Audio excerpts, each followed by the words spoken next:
We are now in the post-lunch session, and I have one speaker left on my list, and that is Senator Dr. Maynard.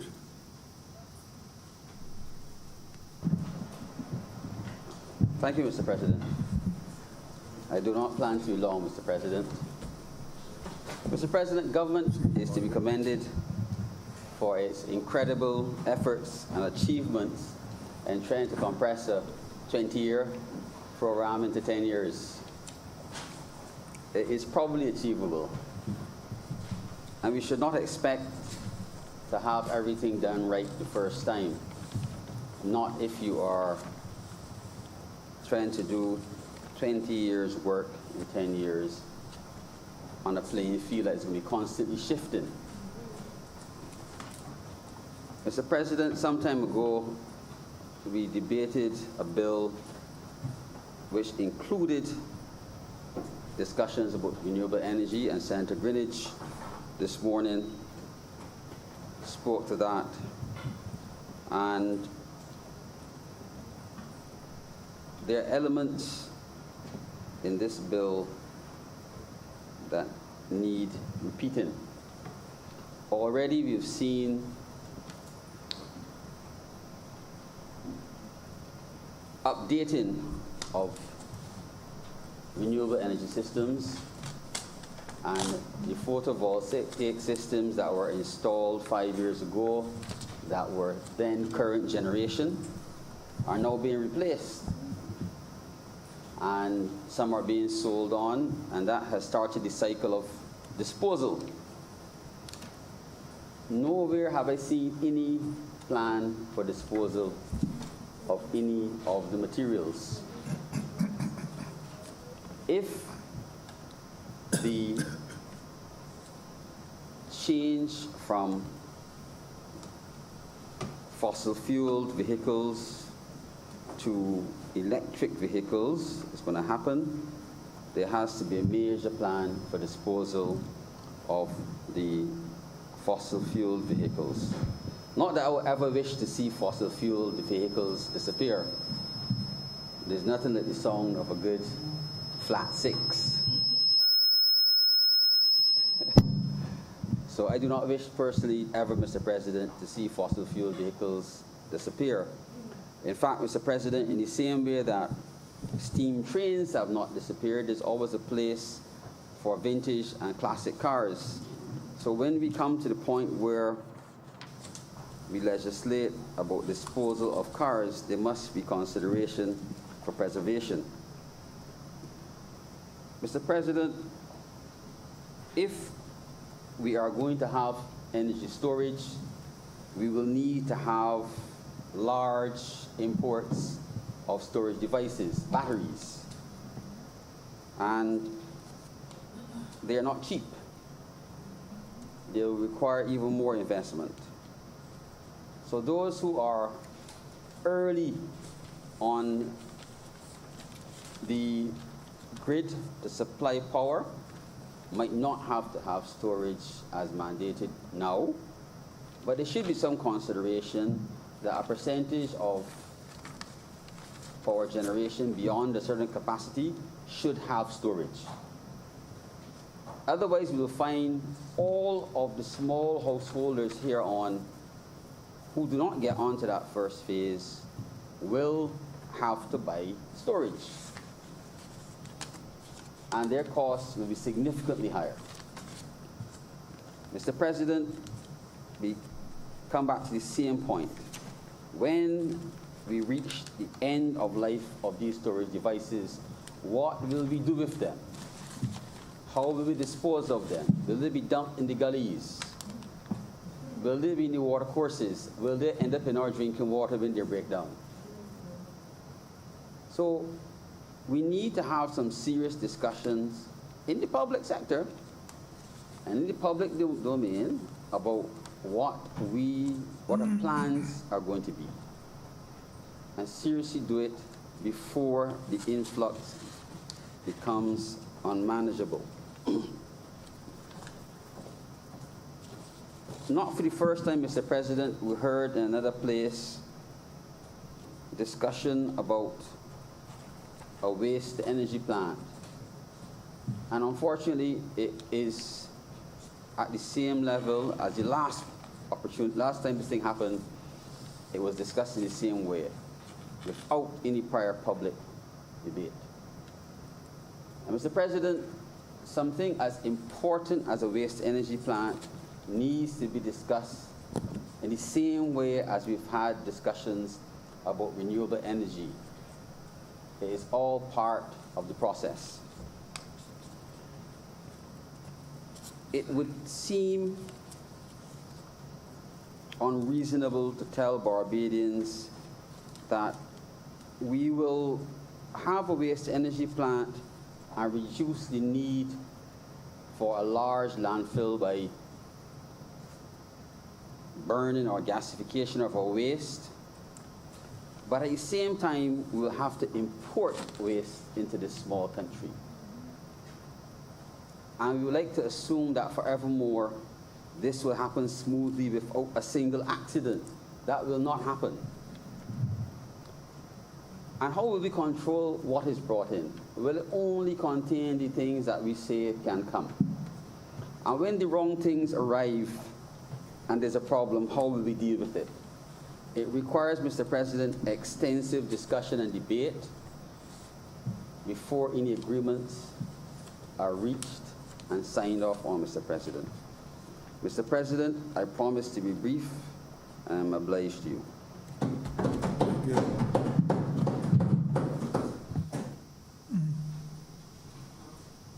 Senator McConney. Mr. President, I wish to thank all of the honorable members of this House for their contribution to this rather lively and energetic debate. I also especially want to thank all those who have expressed their support for the two bills under consideration as part of this Cognate, the Utilities Regulations Amendment Bill and the Fair Trading Commission Amendment Bills 2020. I think this side, we certainly take note that even as Barbados makes its transition into the world of renewable energy, step by meaningful step, that there are many aspects to this transition that we still need to make sure that we have thought through, that we have discussed, and that we have worked out before. A number of the honorable senators identified the fact that we need to look at storage for energy, and we need to look at what is the best way for us to do that in a way that is affordable to all who would be a part of it. Another senator spoke about the need for us to consider too the disposal of old and end-of-life equipment and vehicles as we make the transition to new electric vehicles and the other aspects of our use of different kinds of energy. The question was raised as, not the question, but the opportunities were highlighted for labor, where there is not just those people who would work in the high-tech part of this emerging industry for Barbados. However, there will also be opportunities at all different levels, and that we need to be mindful that we have considered all the opportunities along that value chain, not simply those that are directly tech-related. Indeed, there have been a number of other contributions on this subject, and we will continue as a government to consult with the people. We have heard some mention of another project that was mentioned in the other place, and I would assure you that there are many suggestions that are out there, and our government will continue to do what is necessary to discuss those suggestions in the proper way before we would, of course, be bringing it into the public space in ways that others might not consider to be the best way.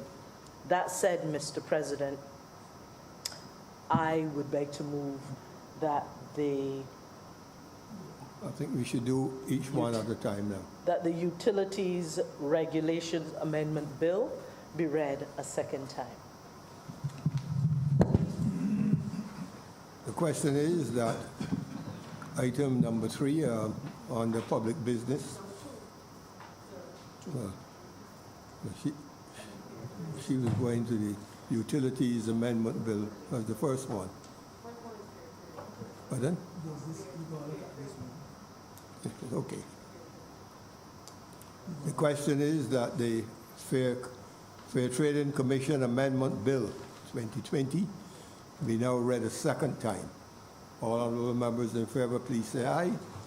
Those against, please say no. We think the ayes have it.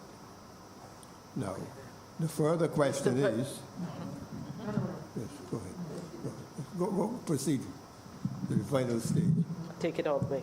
Mr. President, I beg to move that Your Honor Yes. do now leave the chair and the Senate resolve itself into committee for further consideration of the aforementioned bill.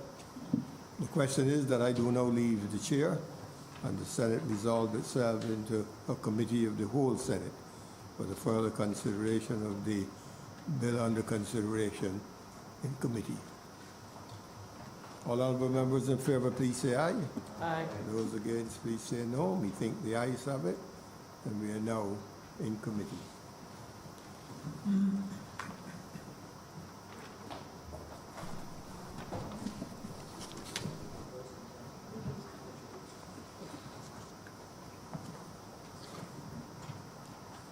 The Senate is now in committee. Clause 1. Mr. Chairman, I beg to move that Clause 1 stand part. The question is that Clause 1 stand part. Honorable Senators in favor, please say aye. Those against, please say no. Methinks the ayes have it. Clause 2. Mr. Chairman, I beg to move that Clause 2 stand part. The question is that Clause 2 stand part. Honorable Senators in favor, please say aye. Those against, please say no. Methinks the ayes have it. Clause 3. Mr. Chairman, I beg to move that Clause 3 stand part. The question is that Clause 3 stand part. Honorable Senators in favor, please say aye. Those against, please say no. Methinks the ayes have it. Clause 4. Mr. Chairman, I beg to move that Clause 4 stand part. The question is that Clause 4 stand part. Honorable Senators in favor, please say aye. Those against, please say no. Methinks the ayes have it. Mr. Chairman, I beg to move that you do now report to His Honor the President the passing of one bill in committee. The question is that I do now report to His Honor the President the passing of one bill in committee. Honorable Senators in favor, please say aye. Those against, please say no. Methinks the ayes have it.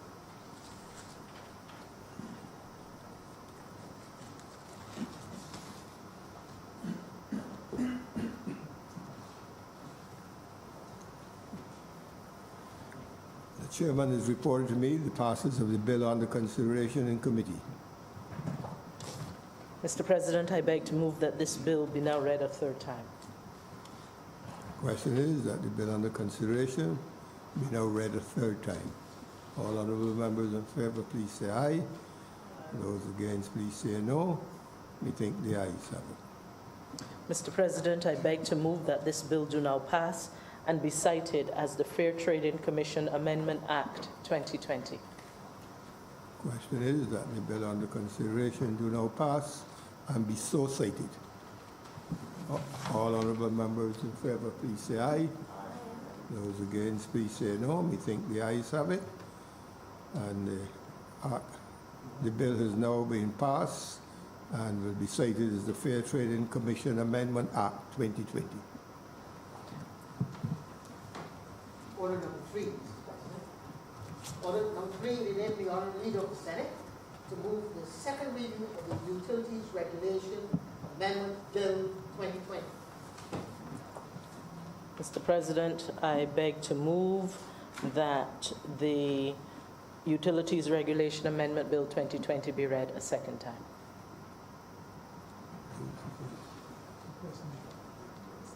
Yes. The question is that the bill under consideration, namely the Utilities Regulation Amendment Bill 2020, be now read a second time. All honorable members in favor, please say aye. Those against, please say no. We think the ayes have it. Mr. President, I beg to move that Your Honor do now leave the chair and the Senate resolve itself into committee for the further consideration of this bill. The question is that I do now leave the chair And the Senate resolved itself into a committee of the whole Senate for the further consideration of the bill under consideration in committee. All honorable members in favor, please say aye. Those against, please say no. We think the ayes have it, and we are now in committee.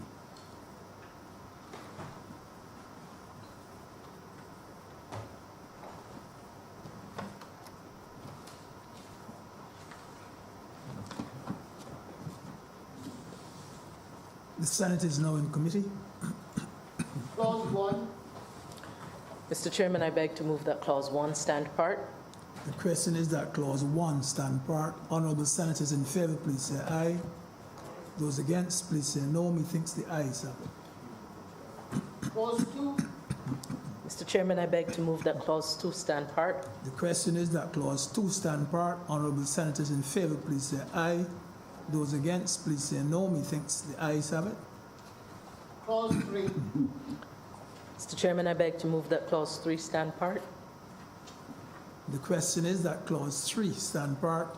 Honorable Senators in favor, please say aye. Those against, please say no. Methinks the ayes have it. clause 4, Mr. Chairman, I beg to move that Clause 4 stand part. The question is that Clause 4 stand part. Honorable Senators in favor, please say aye. Aye. Those against, please say no. Methinks the ayes have it. report, Mr. Chairman, I beg to move that you do now report to His Honor the President the passing of one bill in committee. The question is that I do now report to His Honor the President the passing of one bill in committee. Honorable Senators in favor, please say aye. Those against, please say no. Methinks the ayes have it.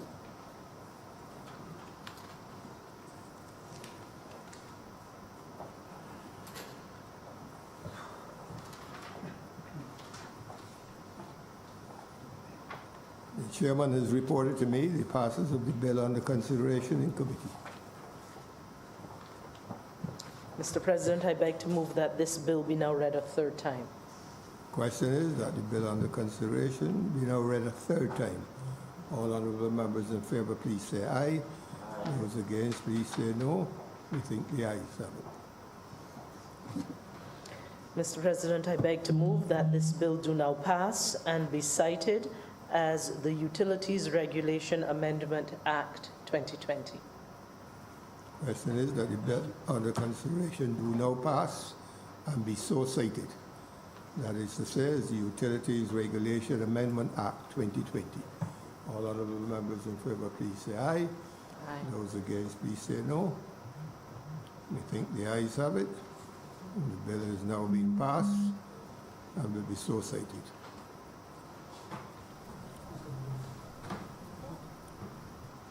There are more. Mr. President, order number 4. In the name of acting, in this case, the bill has been signed to the Honorable Minister of Information, Broadcasting and Public Affairs, who will move the second reading of the Police Amendment Bill 2020. Thank you. Senator Moore.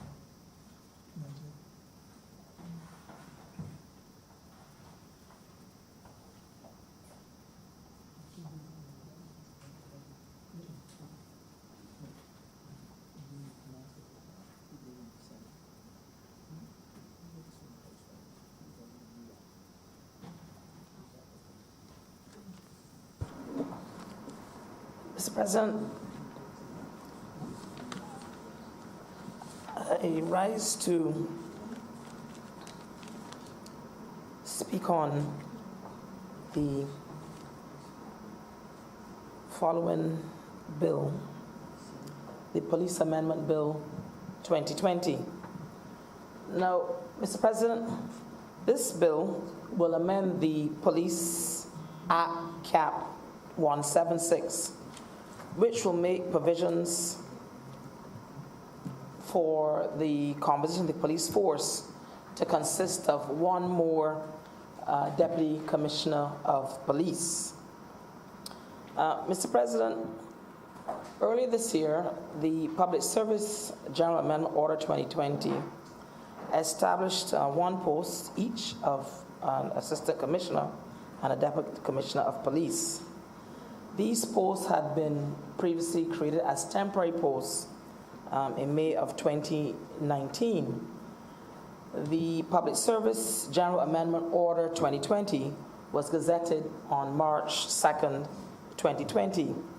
This particular bill now, Mr. President, would tidy up the whole arrangement and ensure that the post of a second Commissioner of Police is established. The establishment of this additional post, Mr. President, is considered crucial. As is being created to aid in the transformation and modernization of the Royal Barbados Police Force, to modernize the systems and the rules of the force. As you know, Mr. President, a Deputy Commissioner of Police is an important function within the structure of the police force. Deputy Commissioners have tremendous responsibilities, one being that they act as the Commissioner in the absence of the Commissioner for whatever reason, whether vacation, illness, whatever. They also ensure that all complaints are investigated and appropriate action taken when complaints and things of that nature are made by the general public. They have direct responsibility for overseeing things like the operations of the police band, amongst many, many duties. And not only that, but under the Deputy Commissioner, they are Assistant Commissioners whose tasks vary as well, that they would ultimately oversee, from human relations to administration services, criminal investigations, operational services, etc. Policing has become very demanding, and it has become more and more difficult to monitor and manage all of the various issues that go along with policing in recent years. Societies in general worldwide have changed, and along with that comes then the responsibility of policing and police to maintain some of the dictates that are required of them. There are more and more demands being made of them. And like anything else, new strategies and approaches are always welcome, and that is so in the creation of a second post of a Deputy Commissioner of Police. Now, when we do this, and you have the two Deputy Commissioners, one of these advantages, it would be that it would lend to greater efficiency and better administrative effectiveness for the force.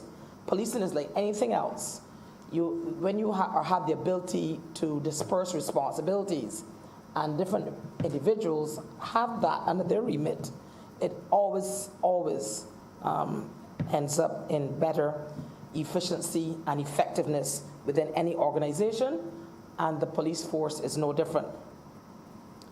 It would also allow for particular duties to be assigned under the two deputies.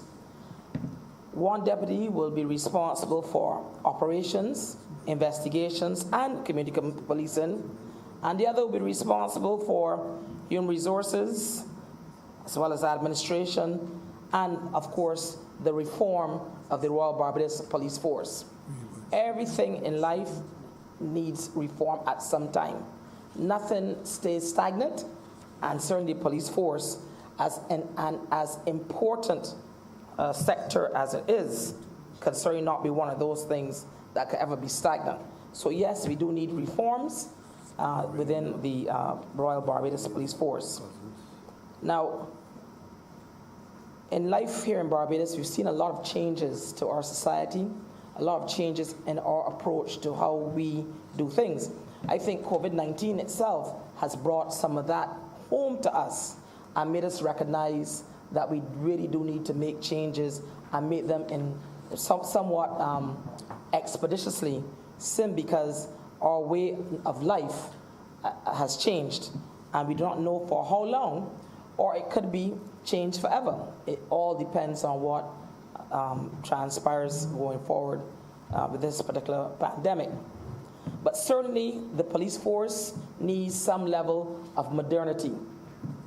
I don't think there's anyone in Barbados that would not agree with that the police force does need some level of modernity. Bajans have long spoken about many of the challenges that they have had with relation to all types of crime. And when I say crime, I'm not just talking about crime, burglaries or robberies, but all types of crime, and we know them, including fraud.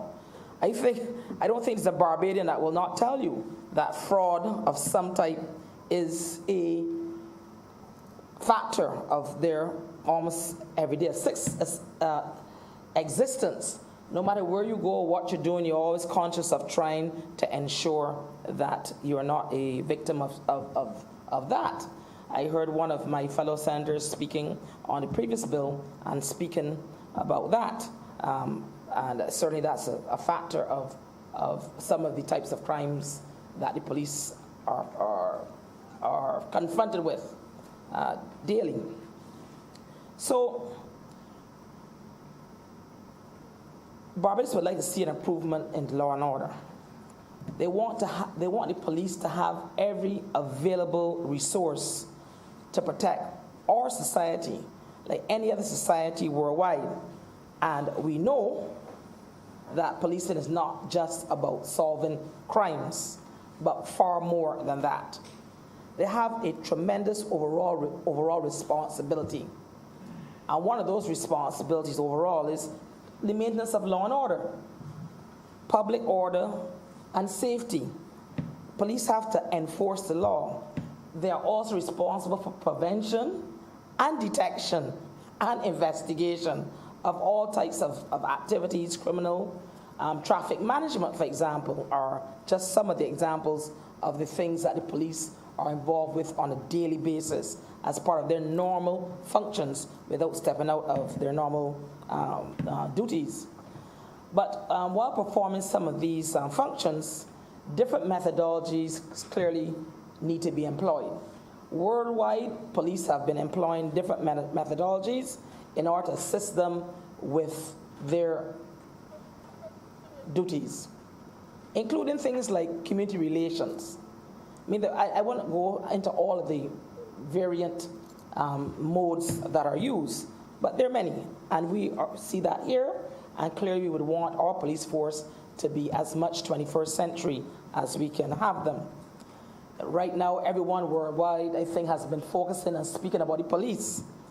Much of it, maybe not in the most positive way. I know we've seen ourselves some of the unfortunate incidents in another country where people have lost their lives at the hands of the police. We hear people talking about Black Lives Matter and saying in some other jurisdictions that racism plays a part of what has occurred. Some of it, people say, no, it is just poor policing. Regardless of what it is, it's a policing matter. And here in Barbados, we would have our own issues when it comes to policing. Policing is not as easy as you would like it to be because it in itself is a difficult job. You are like in any other job dealing with all types of people, different socioeconomic backgrounds, different communities, different genders, races, the whole gamut of what make us Barbadians, the police have to deal with. We have people who are Barbadians, but may not necessarily be Barbadians, but they're now Barbadians. And they may have their own ways of doing things and looking at life. And all of these are issues that are confronted daily by the police, and you would be surprised, simply because they tend to be the one person you will call once you get into any type of problem.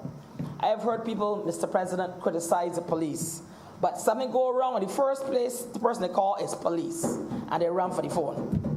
So you're quarreling, and you sign barely happen. Your neighbor throw 2 breadfruits over your property, and you run and call the police, having just complained about them previously. So the police do not have it easy. But here in Barbados, it is my belief that we have a good police force. We have always had a good police force. Barbadian police, Mr. President, have worked all over the Caribbean. I have worked in many Caribbean islands, and I can say if there's one Barbadian group of individuals you find in these Caribbean islands are Barbadian police. I say to people, Mr. President, go to the south of St. Lucia, an area called Vieux Fort, and you run across people named Blackman. Well, you will know St. Lucia is a former French and British colony, and many people have French last names. Blackman and Scanterbury are not St. Lucian names. They may have some Franklins, and you never know. But they are clear Barbadian names, and we know them. When we go to places like the BVI and Cayman Islands and Bermuda and all over the Caribbean, Barbadian police are some of the most sought after police that you could want. And there's no denying that. Furthermore, in other Caribbean islands, especially the Eastern Caribbean, where I've spent some time, when I speak to police down there, where have they come to train? Where? They have come to train right here, Mr. President, under the guidance of our police force in order to go back and assist the police in their countries. So there's no doubt that our police force does have some positives, because if it did not, people would not be taking our police to go and work in their countries, and certainly not sending their police here to avail themselves of the expertise and training that is offered here on our shores. But not having said all of that, there are still some challenges, Mr. President, and we know that. We have seen and read about these, so I'm not going to pretend that they don't exist. We've seen police officers going to court on promotion and other issues. We've seen police go to court on wrongful dismissal cases, all sort of things. The police are citizens of our country as well, and avail themselves of all of the other institutions that any other citizen would avail themselves of. And so we've seen those issues. We've seen some issues in the police force.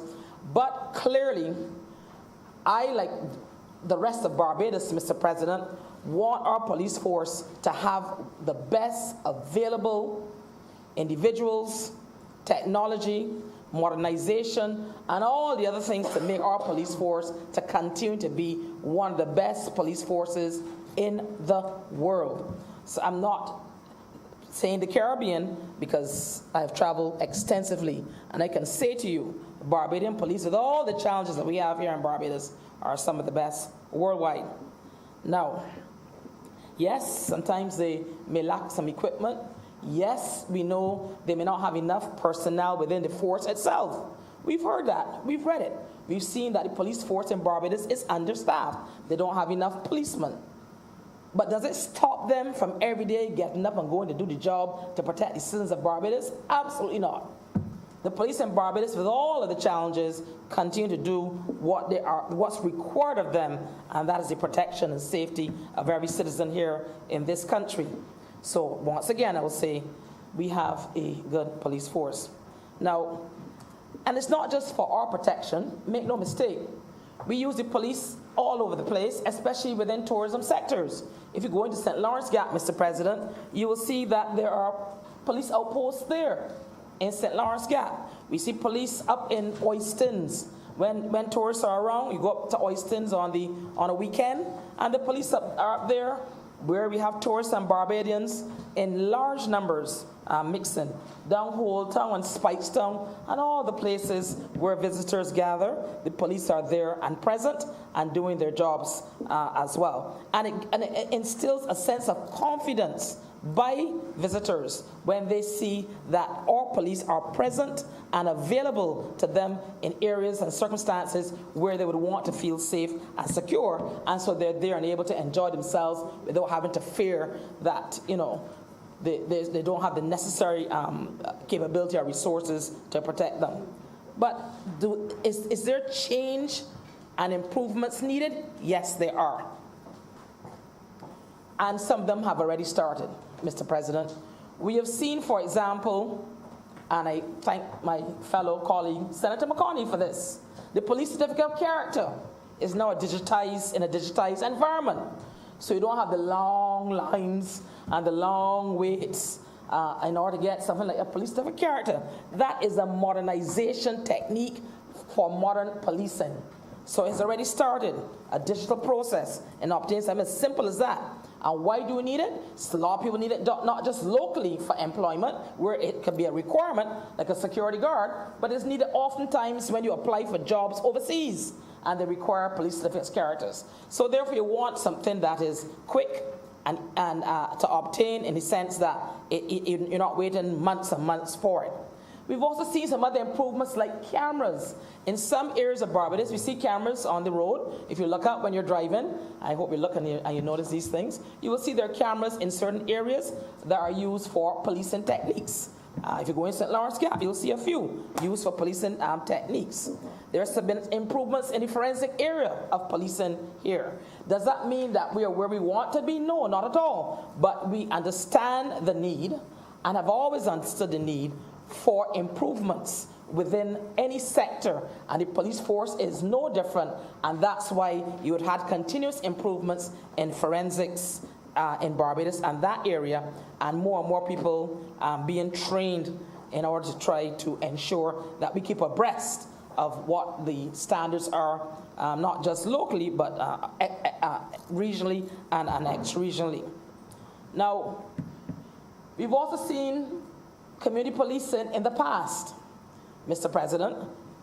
Community policing, that was the type of policing we've seen. I remember many years ago when I was a lot younger, myself and Senator Franklin, we were a lot younger. They were community police in the Bush Hall area. In the Bush Hall area, for example, there's an area I remember clearly going, and they had community policing, police outposts. And there are other areas. I mean, as I said, there's one right now in St. Lawrence Gap, but there are other areas. And what does that then embody? Embodies a relationship with the community. It reduces certain types of crime because the police are there and they are present and available readily. And so we've seen that, and it has worked well in the past. I do not know where it will go in the future, but certainly there has been clearly a diminution of crime when you do have police present in an area. Now, the police force and this particular bill, Mr. President, is one that is needed. I don't think there is a single person listening to me that understands the need to ensure, one, the continuous safety, security, and protection of Barbadians. Two, the police force, like any other entity, needs to be upgraded, modernized, and brought into the 21st century as much as we can within the resources that are available to you as any government. And three, you have the best available personnel to assist you in that endeavor. Because like in any other aspect of life or any other type of area or any other area of life, that is what one does and needs in order to ensure the continuous development of an entity. And so that is what is needed right now here within the Barbados police force.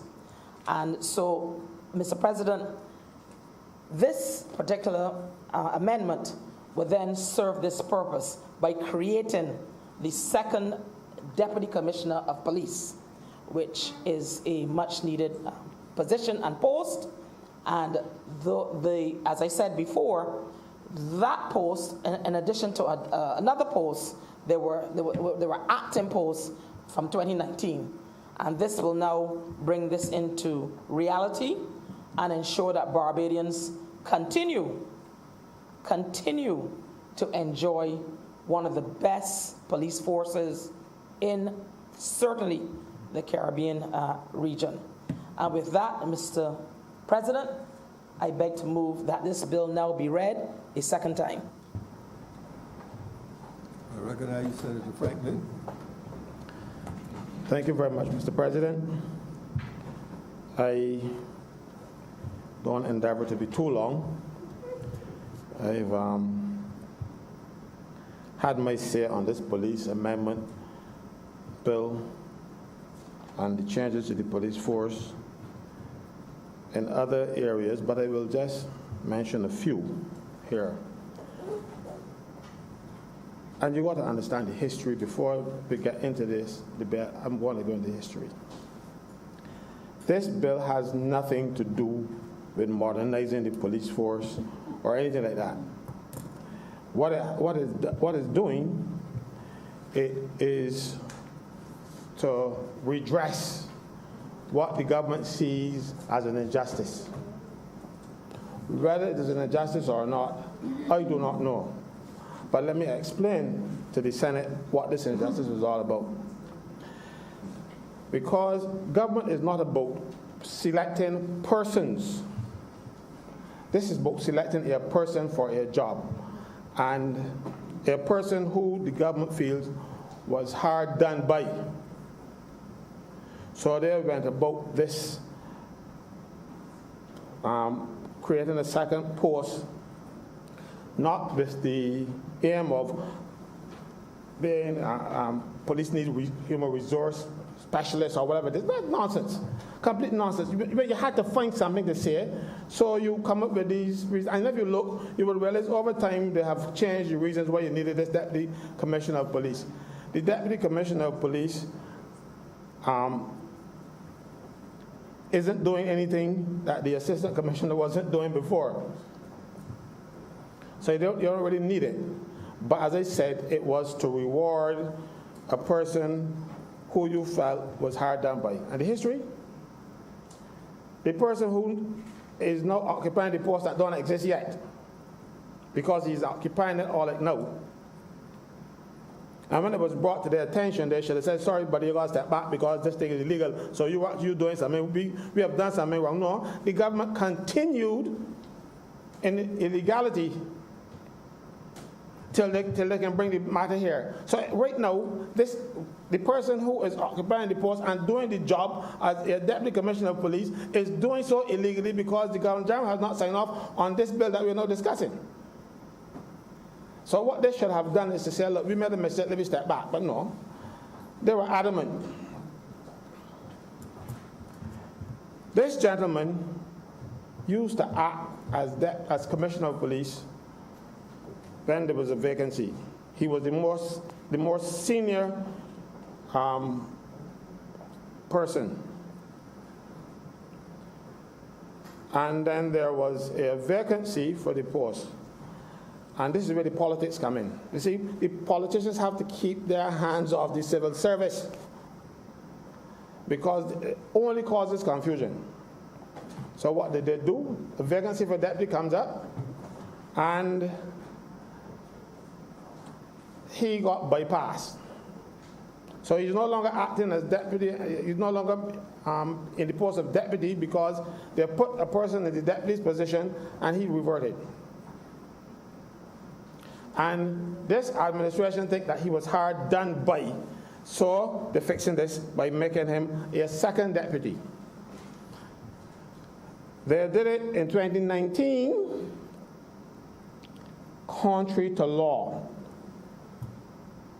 There is no provision in law right now where the Prime Minister or any minister responsible for civil service can create a temporary post or an established post of Deputy Commissioner of Police. That power resides in the Police Act, Section 6. But you know what the problem is? And I believe that the Prime Minister said, well, we got to fix this. We got to get this man this job because he got unfair.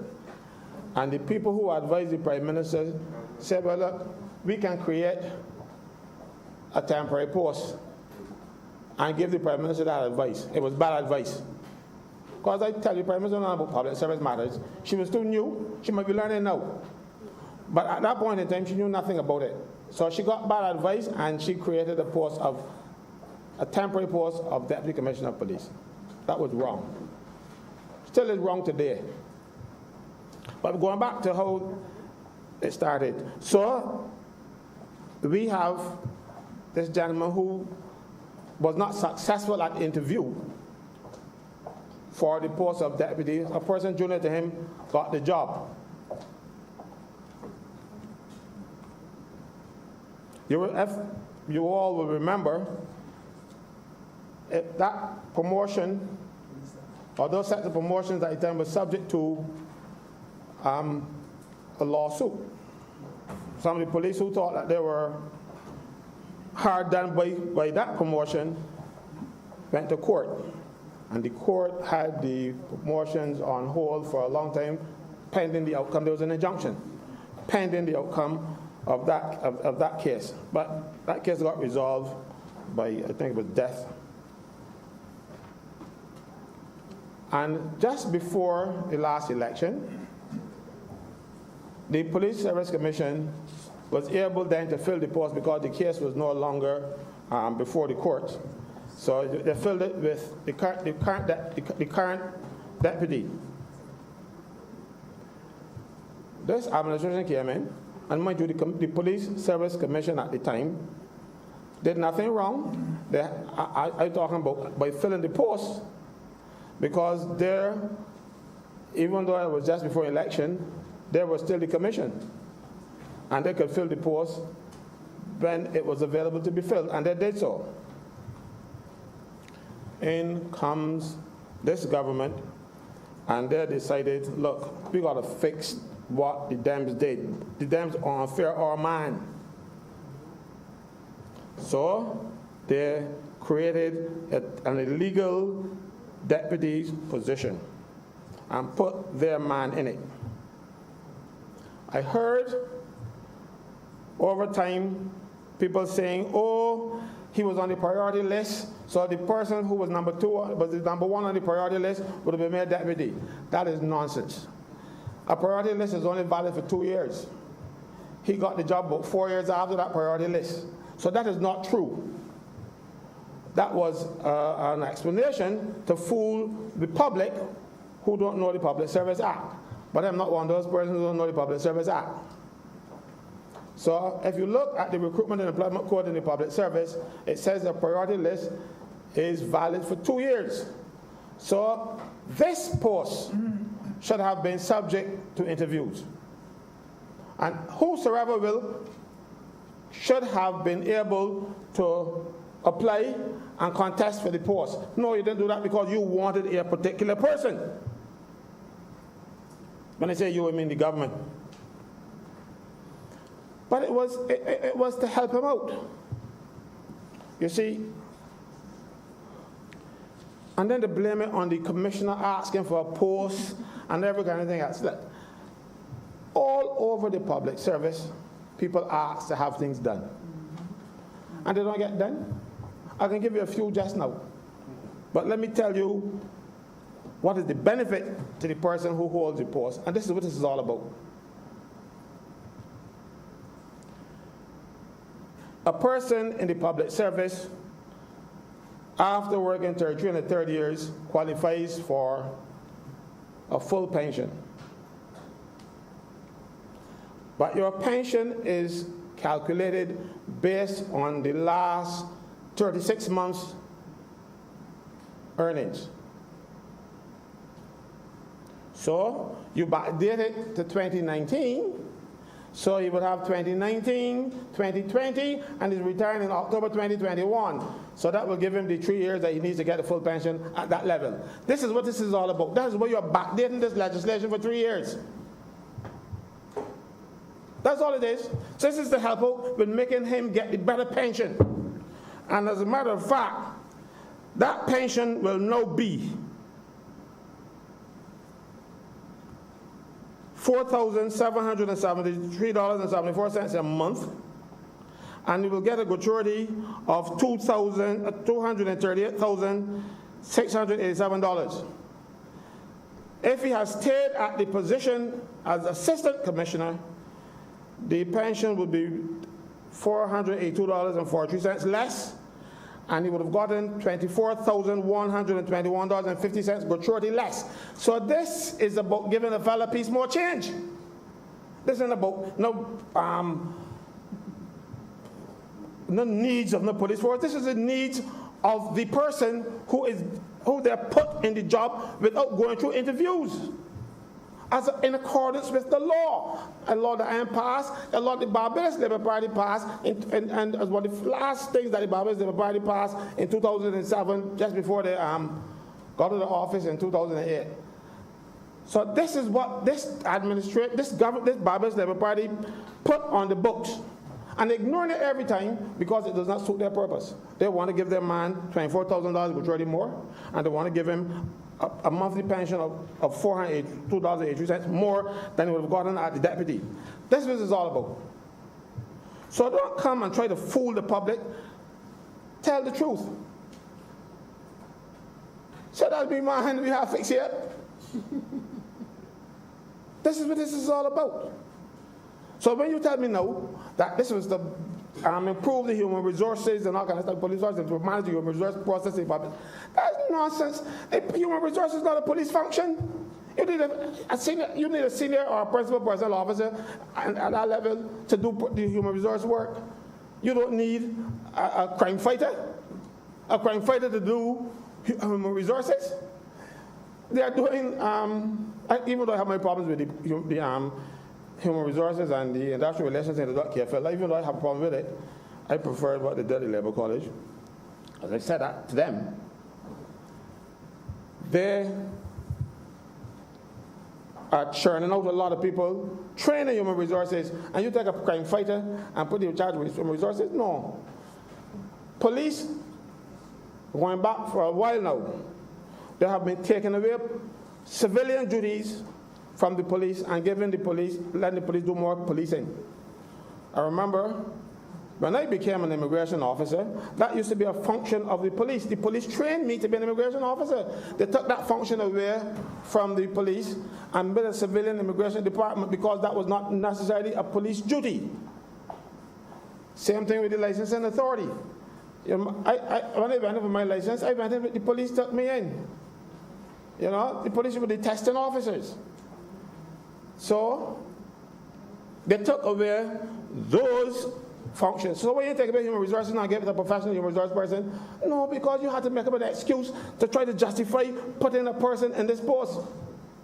No, the police need trained human resource people. You don't need a deputy commissioner, a crime fighter to do human resources. We're dealing with criminals. No, you deal with police officers.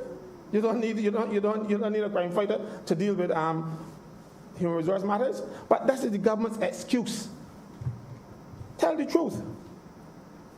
So they said the commissioner of police asked for this post. So they rush to do it. I want that same alacrity that the government rushed with for other sectors of the public service. For instance, I just became aware, not recently, that since it is, let me get my notes because I don't want to mislead, March 2019, people in the statistical department have been working overtime. They were doing what they call the continuous labor force sample survey and the retail price index from March 2019. And they do it on an overtime basis. They may get overtime yet. No, but they rush with that kind of speed, that kind of alacrity to fix it then. Like how they rushed when the commission said, I want another deputy. I sure you didn't mean he would. But since 2019, and those people at statistics ain't get sent yet. Every month they work overtime. And overtime accumulating. As a matter of fact, there are a few of them who do it. And it amounts to something like $40,000 from 2019 to now. And you can't find $20,000, but you're looking to give him $24,000 more gratuity. This is what it's all about. You see, people who actually work, you aren't paying them, you aren't rushing to pay them, but you're rushing to sort out the fella pension. All right? Well, if you want to sort out things, when you came here last year, and you changed the system at the airport where you go to the kiosk now and you type in your name, you didn't need the people who typed in the information from the ED cards. So they were made redundant. To this day, they may get sent. Nobody rushing to pay them. So when you rush to sort of this, he's more important or he's more party friendly? Those people didn't get sent yet. No? Some of the same people in the statistical department, I remember that some of them have been acting in temporary and established posts for 10 or more years. They have not been appointed. Nobody is rushing to appoint them after 10 or more years. But you're rushing to sort out your man because you only have till October next year before you go home. So you got to backdate everything to make sure you get a big pension or a bigger pension. This is almost like corruption, you know. It is certainly political interference in the public service. It is that for sure, but it also smells like corruption to me.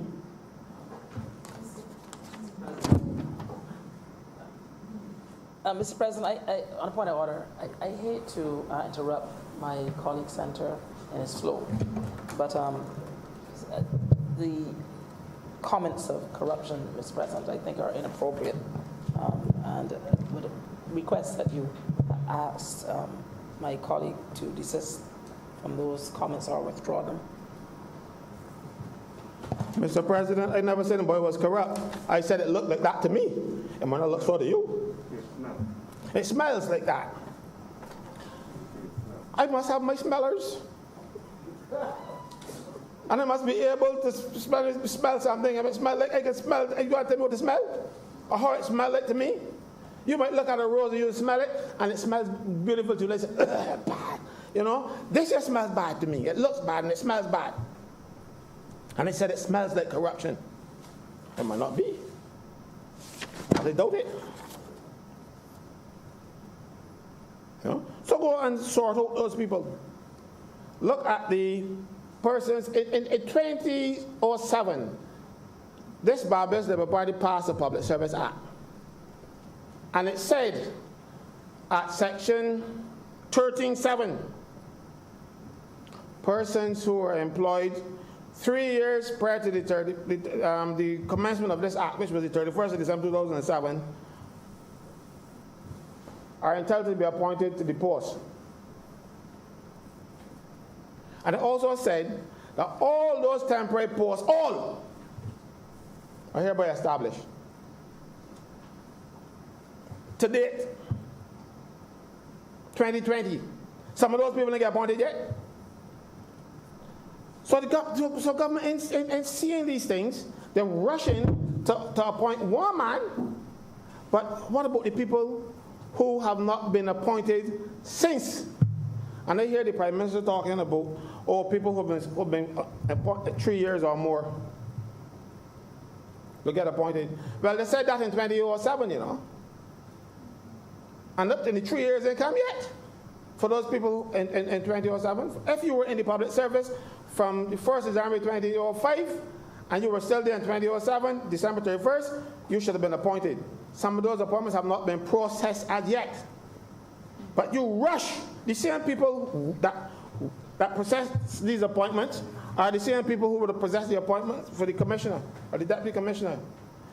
But the man should get his done. But you don't get the people there. You don't get the people at statistics when started yet after 10 or more years. I understand there's one fellow who's been here 16 years. Subject to correction, of course. And he's been acting all this time. But nobody has sorted them out. Nobody has sorted those fellows because they might not be party friendly or they might not be party, however you judge them.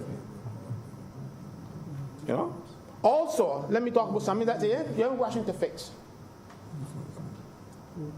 In 2014, the last incompetent government that we had removed the pensions of persons who were declared medically unfit for further work, because they said that they were getting a national insurance invalidity benefit.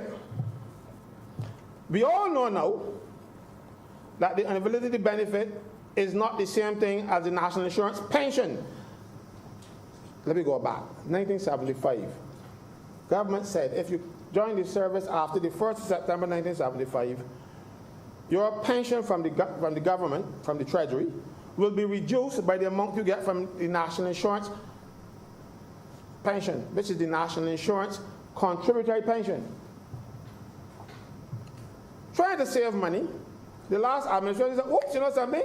These people on invalidity benefits who are working and not declared medically unfit, they're getting a national insurance pension. So we're going to stop their pensions. We now know that there were two different things altogether. The invalidity benefit and the national insurance old age contributory pension, not the same thing. If you look at the General Orders 8.4, it says your pension will be reduced by the amount of the national insurance old age contributory pension. And invalidity benefit is not a national insurance old age pension, contributory old age pension. As a matter of fact, again, when you're getting the invalidity benefit ceases if you are no longer invalid because people can get better, or when you reach the age to qualify for national insurance old age pension, national insurance contributory pension. So it can't be it can't be the same thing when it ceases when you get the other one. And government has taught us, there are several people who this government has, the last one and this one, have not restored their pensions yet. Some have gone on and died. And the government, but you rush in. You move with alacrity to fix problems that didn't exist. But you rushing in here to give your man a pension. I am tired with these bills coming before us, these special interest bills, these We Friends bills and that kind of stuff that you do here, because all these special interest things you do them for one or two people, the people that are your friends, and forgetting the people who voted for you. Those people who are invalidity benefits, they vote too. The people who are not getting their appointments, they vote too. I don't know who they vote for, but they vote too. And then you come in here and come with a bill that says it is the object of this bill is to appoint, the exact wording, an act to amend the police act, Cap 167, to provide for 2 deputy commissioners and for related matters. No, it's just to provide for two deputy commissioners of police. The related matters is just fluff, because all the other amendments to this thing are necessary. They don't make sense. They're not necessary. They don't improve the police force or anything. For instance, but you had to play your amendments because it looked real bad if you just put a bill in there to give this man a pension. So you go and put you say that he looked at the act for the police, the assistants to the police. No, they're not assistants, they're deputies. This is two different things, A deputy can do whatever the chief does, but the assistant can't. So they even got the things mixed up. But they're rushing to do these things to sort out their mistakes. And they're making one mistake on top of the next. Look, I know you will have supporters and friends and people you like and things, but it is not your business to come into the public service and destroy the public service, and in this case, try to destroy the police force. I'll tell you something.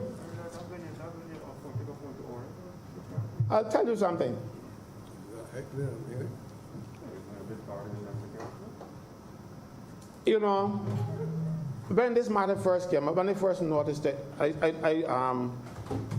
remember, because I had done some consultations with the people who were forming the protective services association, and I was meeting with them. So they consist of the police, fire, and prison officers. So they can't ask me to consult, and I don't really act. So I went to read all 3 acts and make sure when they go in there and talking to people, I know what they're talking about. And when I saw this appointment that said the Protected Services Commission appointed, I said, no, I'm going to read the police act. I come and say, one, you know. So I went back and checked. And it only provided for 1. Only ever provided for 1. You went and you provide for 2. You broke the law. And having broken the law, you refuse to admit your mistake. No, you know, see, none of us are perfect. We'll make mistakes. But when you make mistakes, admit them and move on. Say, I'm sorry, I did the wrong thing, I make a mistake, we can't kill me. We got a prime minister, another prime minister, I'm not going to call it the name of the country, but he's making all kind of mistakes and things. And he comes out and apologizes every time. He's booked 3 apologies the last year or so. No, and but he apologizes.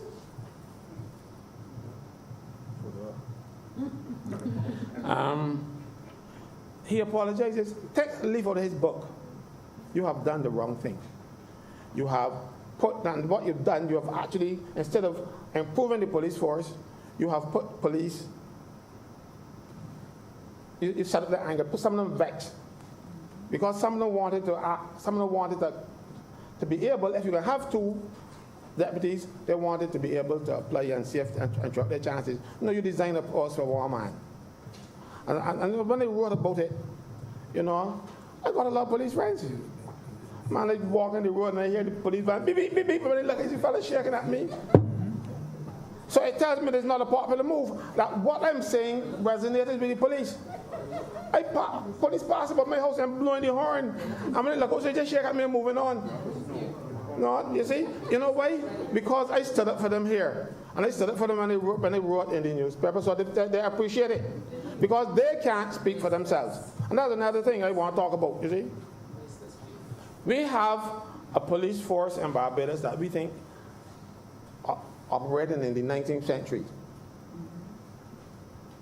You have a police act that have them as paramilitary people. They can't join unions, they can't do anything like that. Right? That is old-fashioned, archaic. You want to modernize the police force? Give the police the right to join trade unions. I'm not saying give them the right to strike, because trade unions are not all about striking. But you have the police being controlled by an old English law. Because you know the police force was designed to keep people down. I'm talking about the natives. So you had to give them power. Like, for instance, you call a policeman an idiot, that's a crime. But if you call the government general an idiot, nobody should get look at your heart, but they're not locked up. They're not fine for that. You know what I'm saying to you? So if you could say this, you call the prime minister a fool, and that's the prime minister, and that's not a crime, but you could look at a constable and say, boy, you're an idiot, and he charge you. So we need a whole sort of revamping and revisiting and revising the police act and on all things about policing. If we just didn't need another deputy commissioner, wait, look, there are so many things in the police act that needs to be changed to benefit police and stop making police more like slaves than anything else, because the act was not designed for this era. So you should fix the police act. Just don't want to fix one thing because you want to put your man in place. Let the police join unions. Let them bargain collectively. You know? That's what you need to do. And not only police, they're talking about fire and also the prisons. We are not moving to fix things that need fixing. Or things that want being done. Look, not mention President, I'm going to talk about that. About 8 years ago, in the prison, this man is still being investigated. A prisoner emerged from in the ladies' room in the cupboard while an officer was undressing, female officer. This is human now. Pardon? Are we into human now? You know, that case is still being investigated. But the guy who did it, the guy who was hiding in the cupboard, the prisoner that was hiding in the cupboard, he was escorted to that room and left in there. The guy who brought him there, he got promoted. And the guy who was hiding, he was in prison for rape and murder. And then, a little after that, he got let out for good behavior. And the only body that suffered after 8 years in investigation, and finished investigation yet. 8 years. So that means things that the government should move by. I don't know if the minister knows about it, because when I speak to him about other things in the prison, he tells me, oh, that happened before my time, so he ain't dealing with it. Tell me so. So fix the things that need fixing. That's what I try to say to you. I'm going to give you a few examples. I have a lot more, but I wrote to the Director General, and I gave her the amount of things that I wanted. So I'm not going to go through all, but there are things that need fixing in the public service more urgently than they need fixing. Like, for instance, we need whistleblower protection, and we need it badly in the public service. Fix that. It is an offense in the public service if you see somebody committing an offense and you don't report them. But you know, if you report them, what's happened to you? You're in trouble. I know one fellow who's a court marshal who reported his senior for perjury. And when he reported, he got demoted. You know? And they tell you you must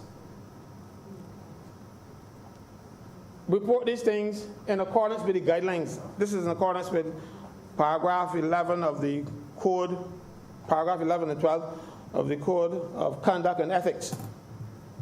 But you know, since 2007, they may get the guidelines developed yet. You are telling people, no, if you breach these procedures, you could be subject to punishment.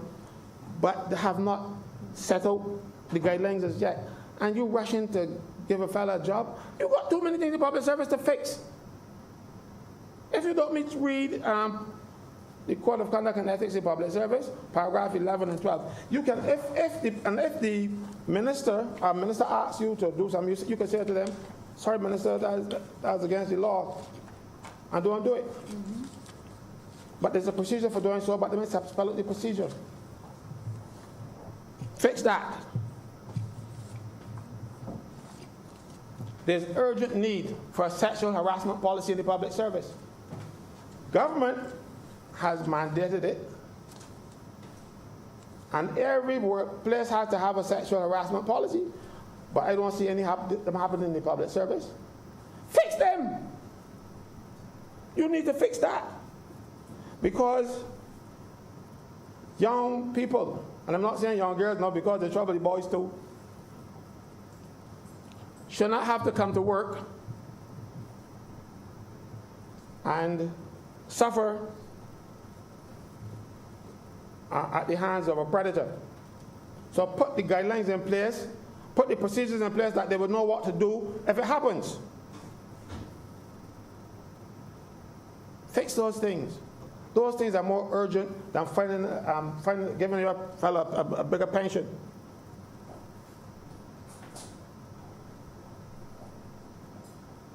Also, what you need to fix, one of the hardest jobs anywhere in the world is teaching.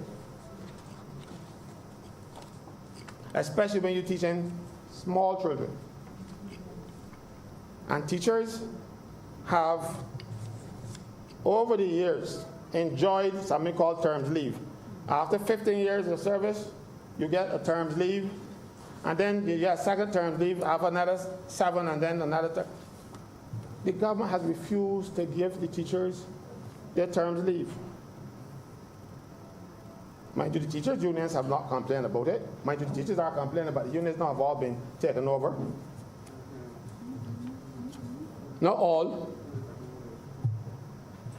They have been effectively taken over, so they're not fighting for the workers anymore. Fix those things. Give back the teachers their leave. Because let me tell you something, it isn't easy facing 25 or so children in your class, each one with a different personality, got their own problems from home, and you're trying to teach them and keep them in order. After a while, it plays on you. Teachers get tired.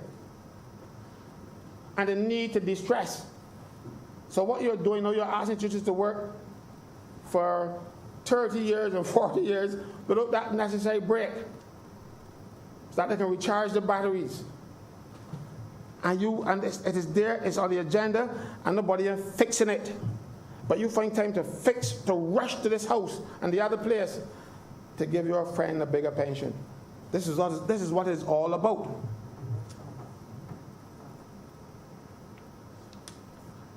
There are many more, and I would be happy to share them with the Minister responsible for public service. Anybody has the ability to listen. But, sir, this Parliament must not be used as a tool for rewarding what you might consider to be your friends, your political allies. Or who you feel to be your political friends or your allies or your cousins or whoever they are. This is about serious business, and this isn't serious business. This is flying in the face of the people who elected you. This bill should not have seen the light of day. When you get catch with your hands in the cookie jar, you let go of the cookie and take out your hand. But no, they want to keep that. They want to keep the cookie, so they keep they're fighting to make sure that they get their way. They will get their way because they have the numbers, but it looks bad. And you consistently do things to make yourselves look bad. I don't mind them in opposition, so when you look bad, it is your business. It wouldn't go down to your benefit, but when you do these things, people are watching. People are watching. Stop these personalized events that you rush in here to do for your friends. This Parliament is not about doing jobs for your friends. That is not what you were elected to do. You were elected to run the country, and right now you're running it into the ground. Mr. President, I will say no more. I hope what I've said so far does not fall on deaf ears. A word to the wise is enough. Thank you, sir.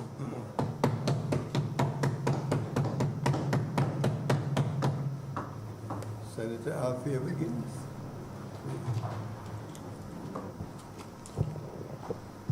Well, good afternoon, Mr. President, and I thank you for this opportunity to speak on the amendment to the Police Act. Right now, all over the world, sir, police forces are under scrutiny for all types of reasons, be it Black Lives Matter, race and class profiling, and generally for all the wrong reasons. I mean, currently in Barbados, we are looking to modernize our police force, and with this new world order that this pandemic, as I call it, has brought about, it is time now to review the structure of our force and look at the technologies that can be deployed to affect this change. Each person in here must have had an encounter with a policeman, and I can tell you what mine is besides being married to one. Recently, just before lockdown, I was going down by the old immigration department, and when I got to the junction there, I stopped because I saw some policemen there, some cars, so I thought it was an accident. So, you stop and you look before you proceed to see what happened. So when I came out to the junction, the policeman said, "Come over, lady, pull over," and he stopped me. So I stopped. I was like wondering what happened. I mean, I know my license and everything is in order. He said, "Madam, you didn't stop at that traffic. You did not stop at that stop sign." I said, "Yes, officer, I stopped at the stop sign." You telling me, you calling me a liar that I ain't stopped at the stop sign?"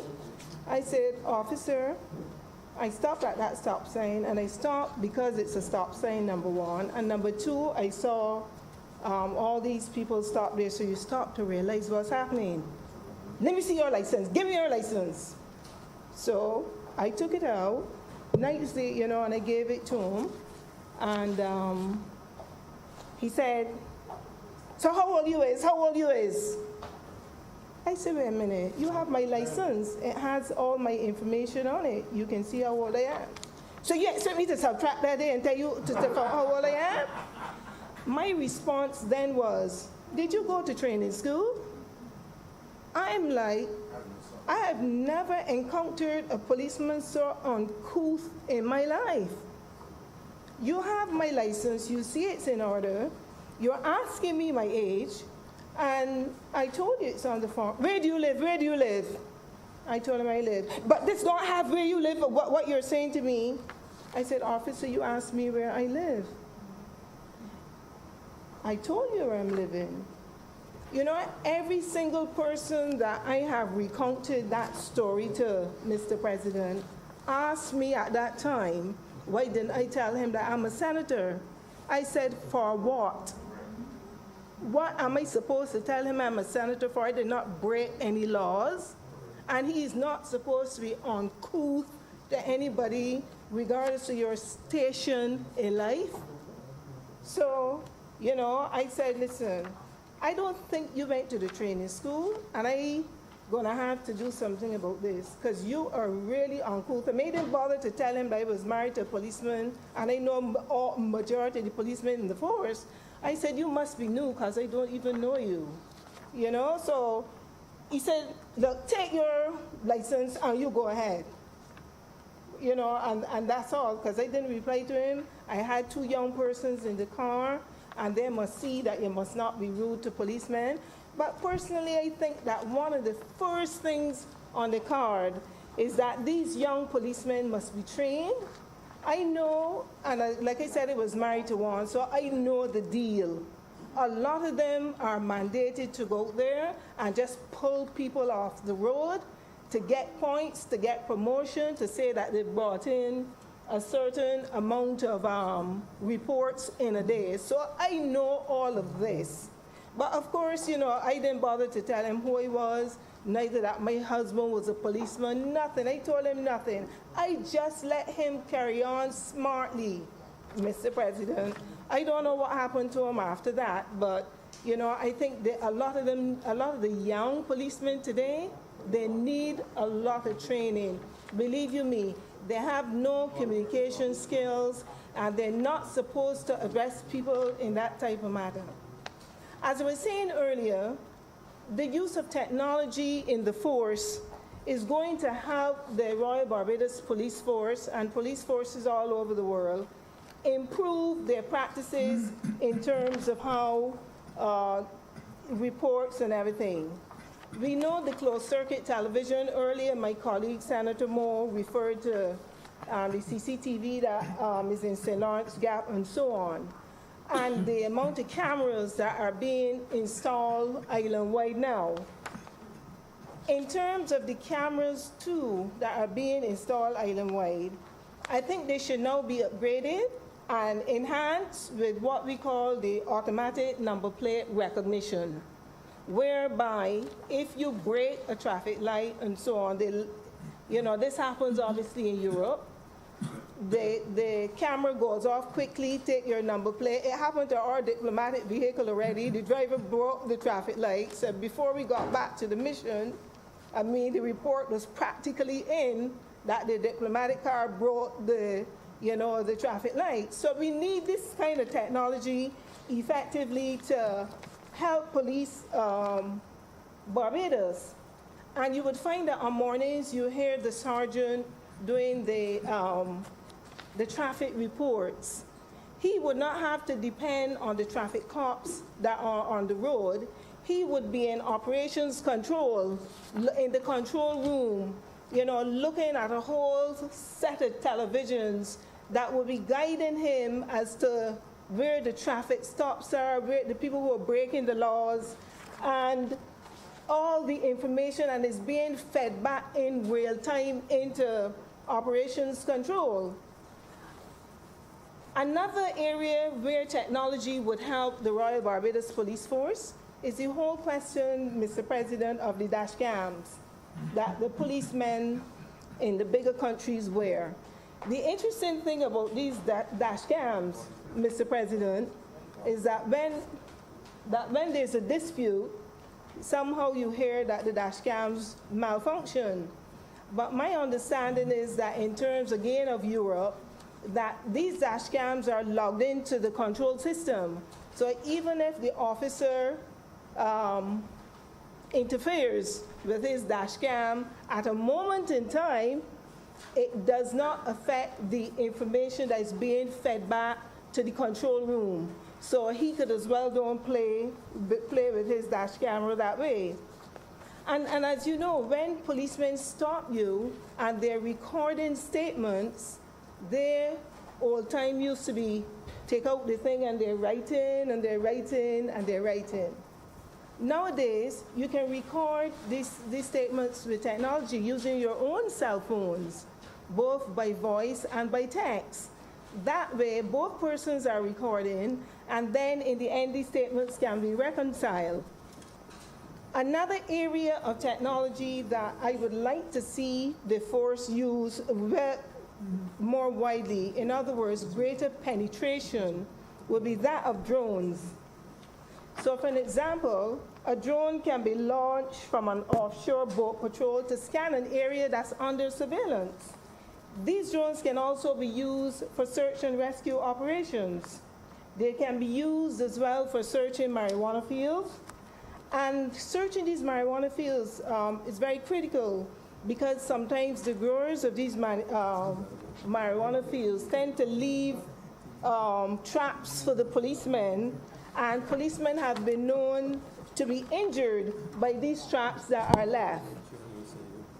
These drones can utilize what we call thermal imaging to identify bodies and metals that are concealed, to injure persons, and so on.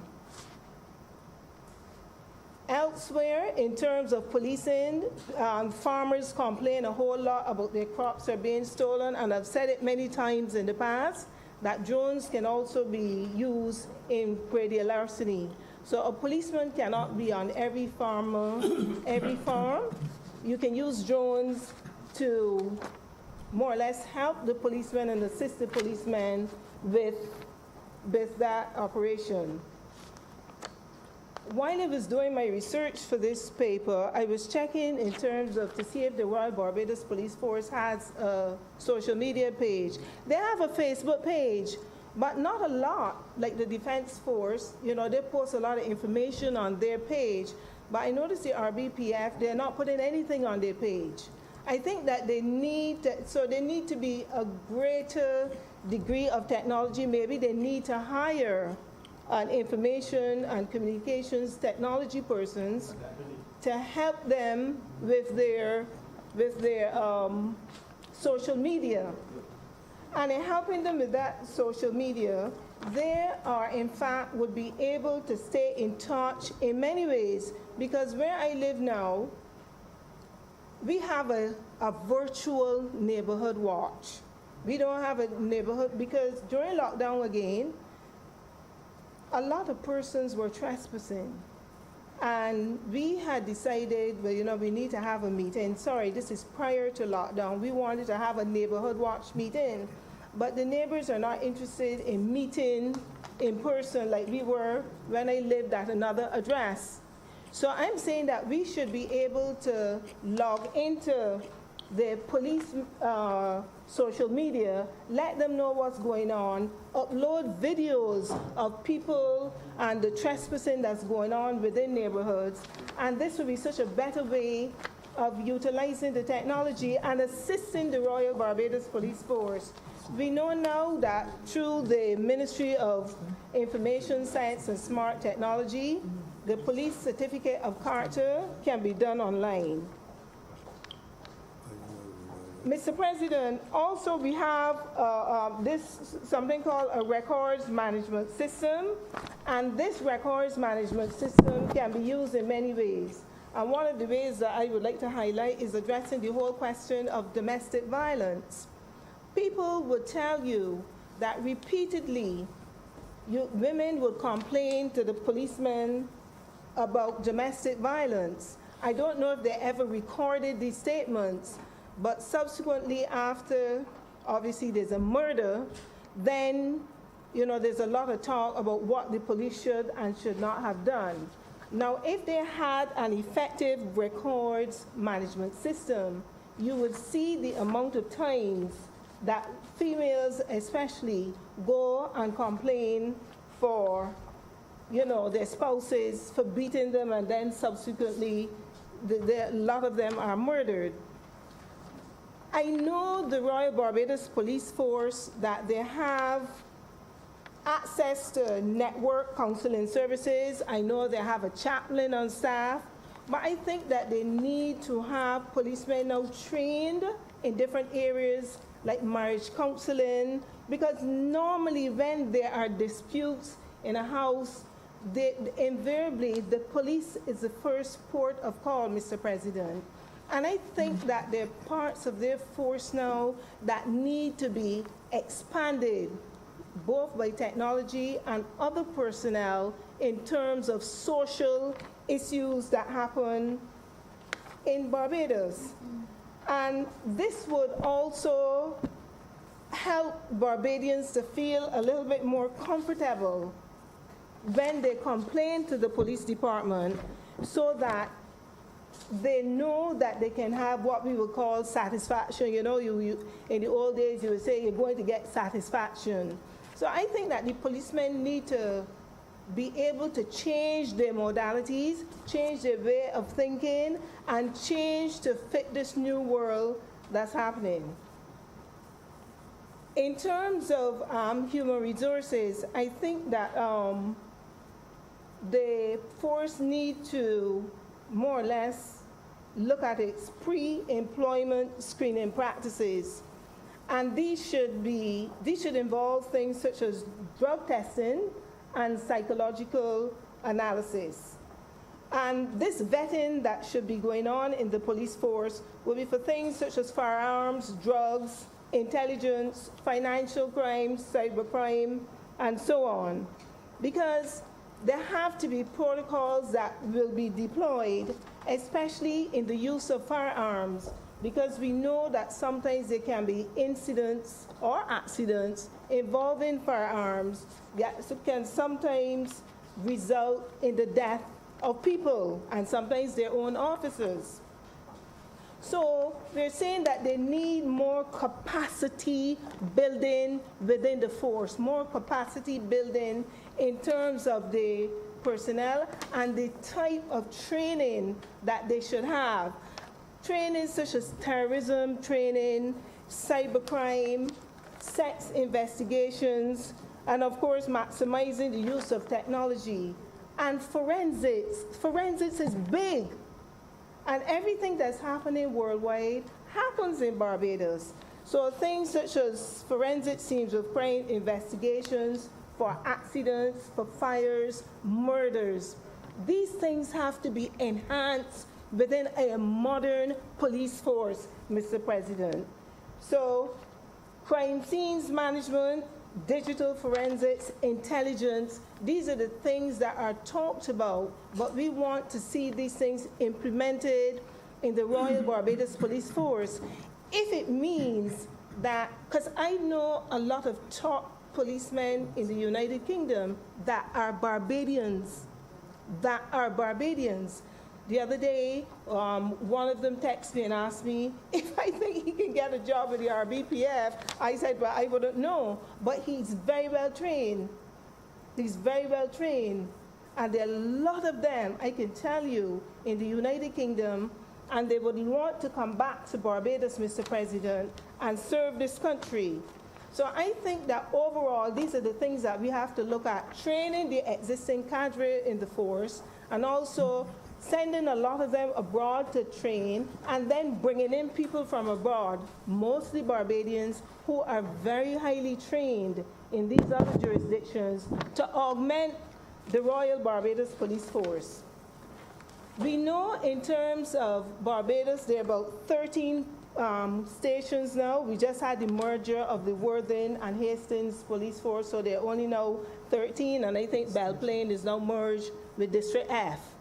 So I think one of the things too that the police need to do would be to look at the demographic of Barbados, look at the concentration of crimes in Barbados, look and see where new police stations can be strategically located, just like with fire stations, so that they can be quick responses to incidents and so on in Barbados.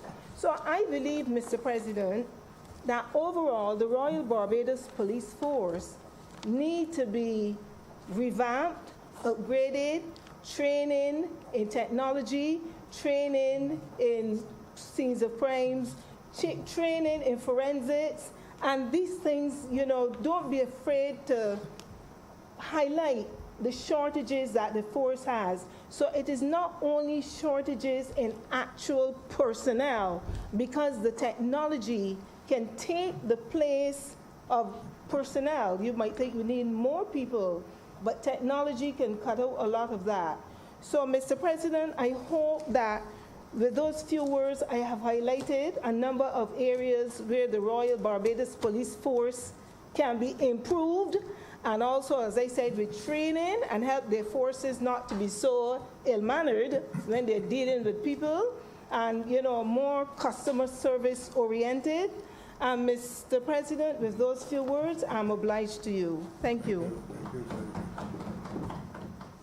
I next recognize Senator Greenwich.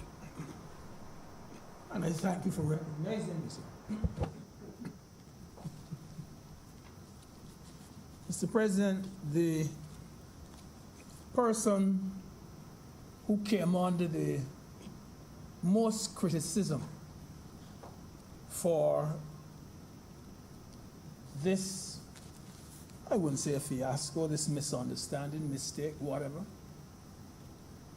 relating to the second Deputy Commissioner of Police, was the Attorney General.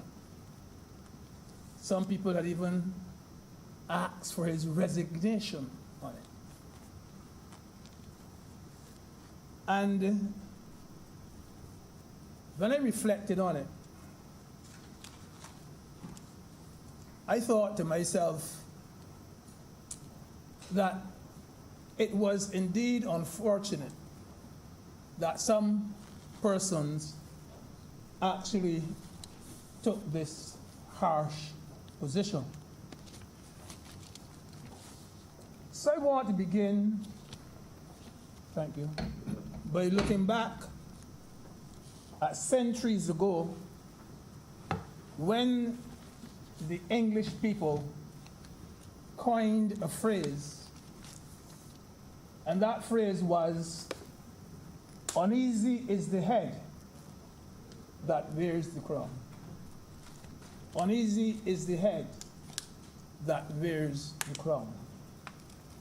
And I think what the English were saying there is that the monarch, whether it be the king or the queen, never has an easy job. That sitting on that throne was no bed of roses.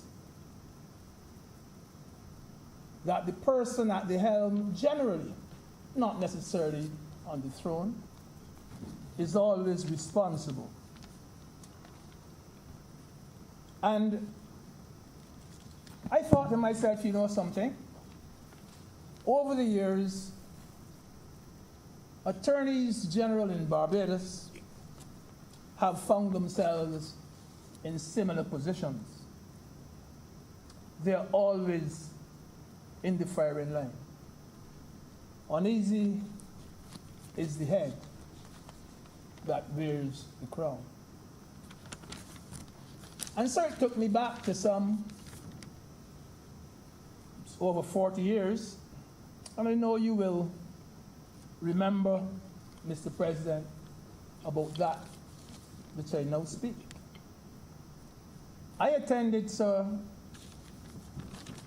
a meeting in the St. Patrick's area. I live in St. Philip. And for the people who do not know the relationship between St. Patrick's and St. Philip, St. Patrick's is the most easterly corridor of Christchurch, but it is the most westerly corridor of St. Philip. It is there that the two parishes kiss. And so I went to a meeting over there, and it was a meeting at the time Mr. Maurice King was the Attorney General of Barbados. And I had at that stage, and I still have now, the greatest respect for that man, Mr. Maurice King. I was not yet a member of the Barbados Labour Party, and therefore I can speak with a certain amount of innocence on this matter. On the platform was obviously a member of the Barbados Labour Party.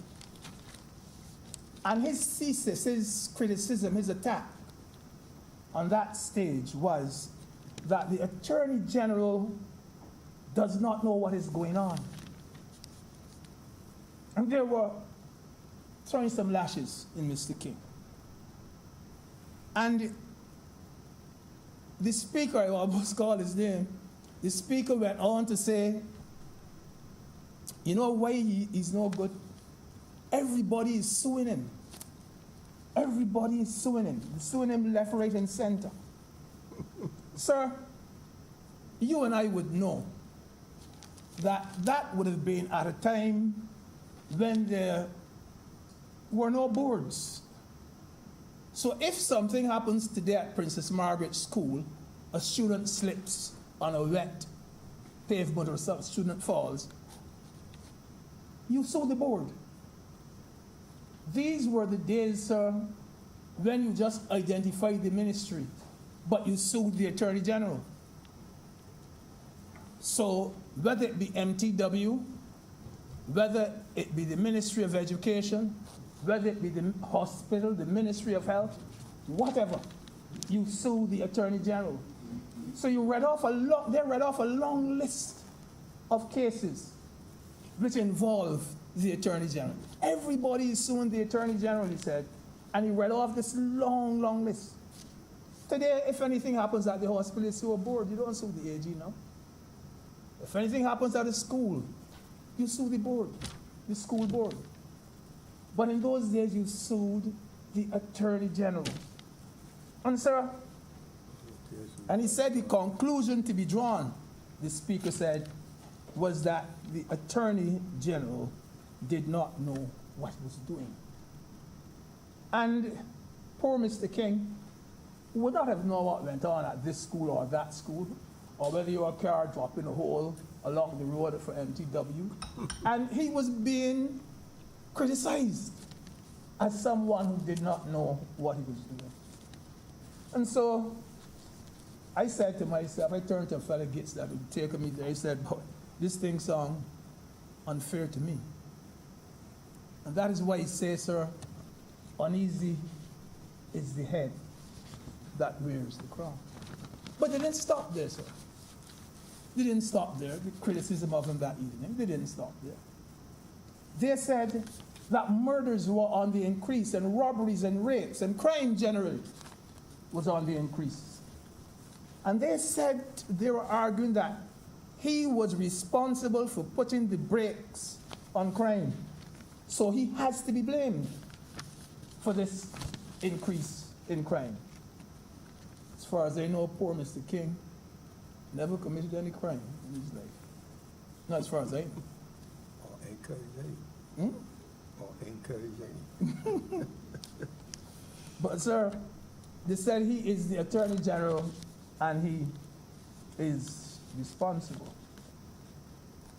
I didn't think that was a fair accusation. But, sir, as I said, uneasy is the head that wears the crown. I don't want, sir, to be pedantic in any way. I don't want to. But I must make this point.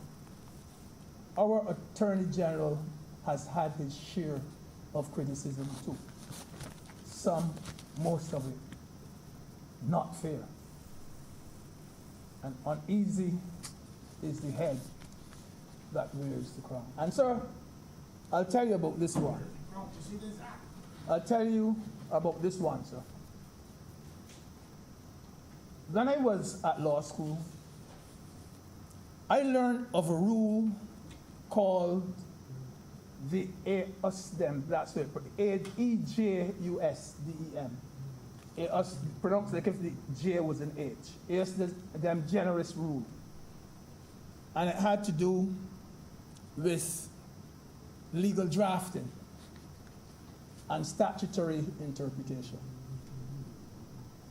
And sir, that is a rule that says that where particular words are followed by general words, the general words must be construed as EJUSDEM generis of the same category with the former.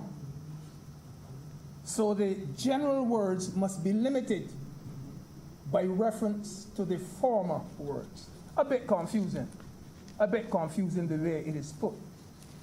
But sir, what it is actually saying is this. If you hear me say, or if you read in an act about zinnias and begonias and gerberas and sunflowers and daisies and daffodils and such like comes after that, you are restricted to flowers. You are restricted to flowers. You can't imagine that behind there would be mango trees and so on. You are restricted to flowers. Sir, I'll give you an example of what I mean, and then I'll tie it in, and you'll see exactly where I'm coming from. Sir, in Canada, they had a law that said during hunting time, you are allowed to hunt doves, plovers, wild ducks, partridges, and other game, No, sir, a fellow was caught. He shot a deer. And he paid dearly for it.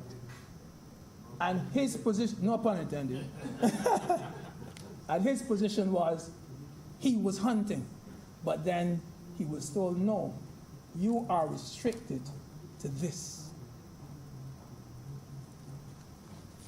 Sir, a father took his son to university and took him to the bank, rich man. And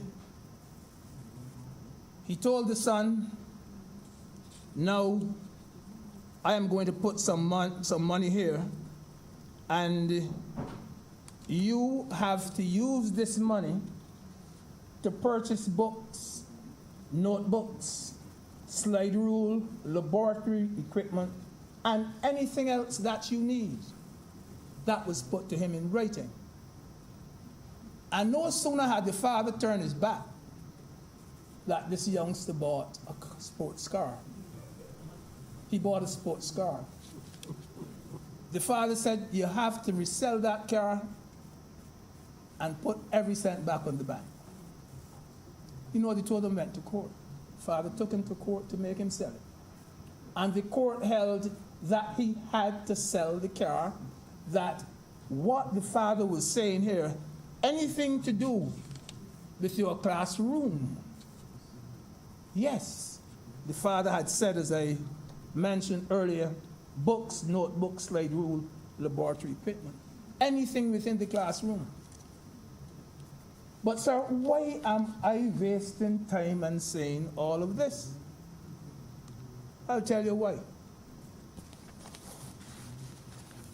A couple months ago, we came to this very Senate, and we had to discuss here what it was that triggered a state of emergency in Barbados. Sir, the act that we were looking at, the legislation said this is what can trigger that state of emergency: war, unrest, and other calamities. War, unrest, and other calamities. When I look at what other calamities can be, I said war, unrest, I suppose riots would pass, I suppose demonstrations would pass, uprising, political disturbance, civil protest, anarchy, that type of thing would pass. No, sir, we never had anything like a pandemic in contemplation when we were discussing that act, or when it was drafted. And so, sir, the Attorney General had said the best thing for me to do is to make assurance doubly sure. Let me go to Parliament and let me seek permission for having a health issue like the coronavirus listed as a possibility for triggering a state of emergency. But sir, we had it on the floor of this Senate that the Attorney General does not know what he's doing. He doesn't know what is going on. It is there ready, he can do it. He doesn't have to. Point of order, Mr. President. I hate to interrupt the honorable member, but he's misleading the House. Well, what do you raise, sir? You see, he's misleading the Senate. You see, that a public emergency has arisen as a result of the imminence of a state of war between Barbados and another state, or as a result of the occurrence of any earthquake, hurricane, flood, fire, outbreak of pestilence, outbreak of infectious disease, or other calamity, whether similar to the foregoing or not. The Constitution has covered everything. So when the person got up and said the Attorney General knows what he's doing, the Attorney General did not read the Constitution, and he's now coming here reinforcing that he did. He's misleading the Senate. It says whether similar to the foregoing or not. So any emergency, and it says here in the Constitution, at Section 25, infectious disease. He just didn't know what he was doing. Sir, all I am saying there is that when the Attorney General was right, when he was wrong, and when he was right, he was still wrong.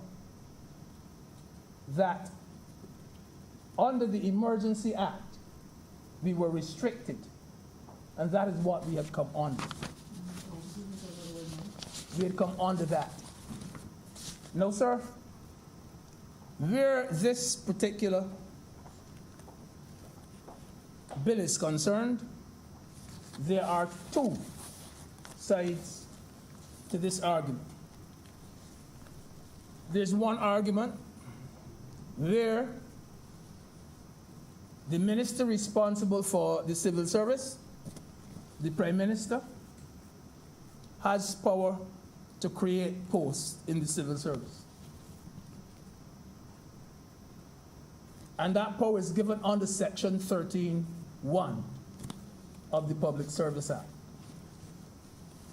And sir, the Public Service Amendment Order 2020 was gazetted.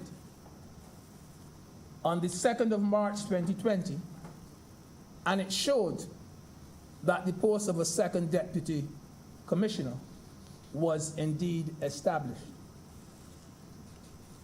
The question is, what was the effect of that order on Section 6 of the Police Act, which speaks to a single commissioner? I've heard, sir, I've read, I've seen the argument that says we have done enough and therefore we do not need to do any more. Sir, 2 months afterwards, on May the 1st, I think it was, Mr. Williams was appointed as the second Deputy Commissioner of the Royal Barbados Police Force.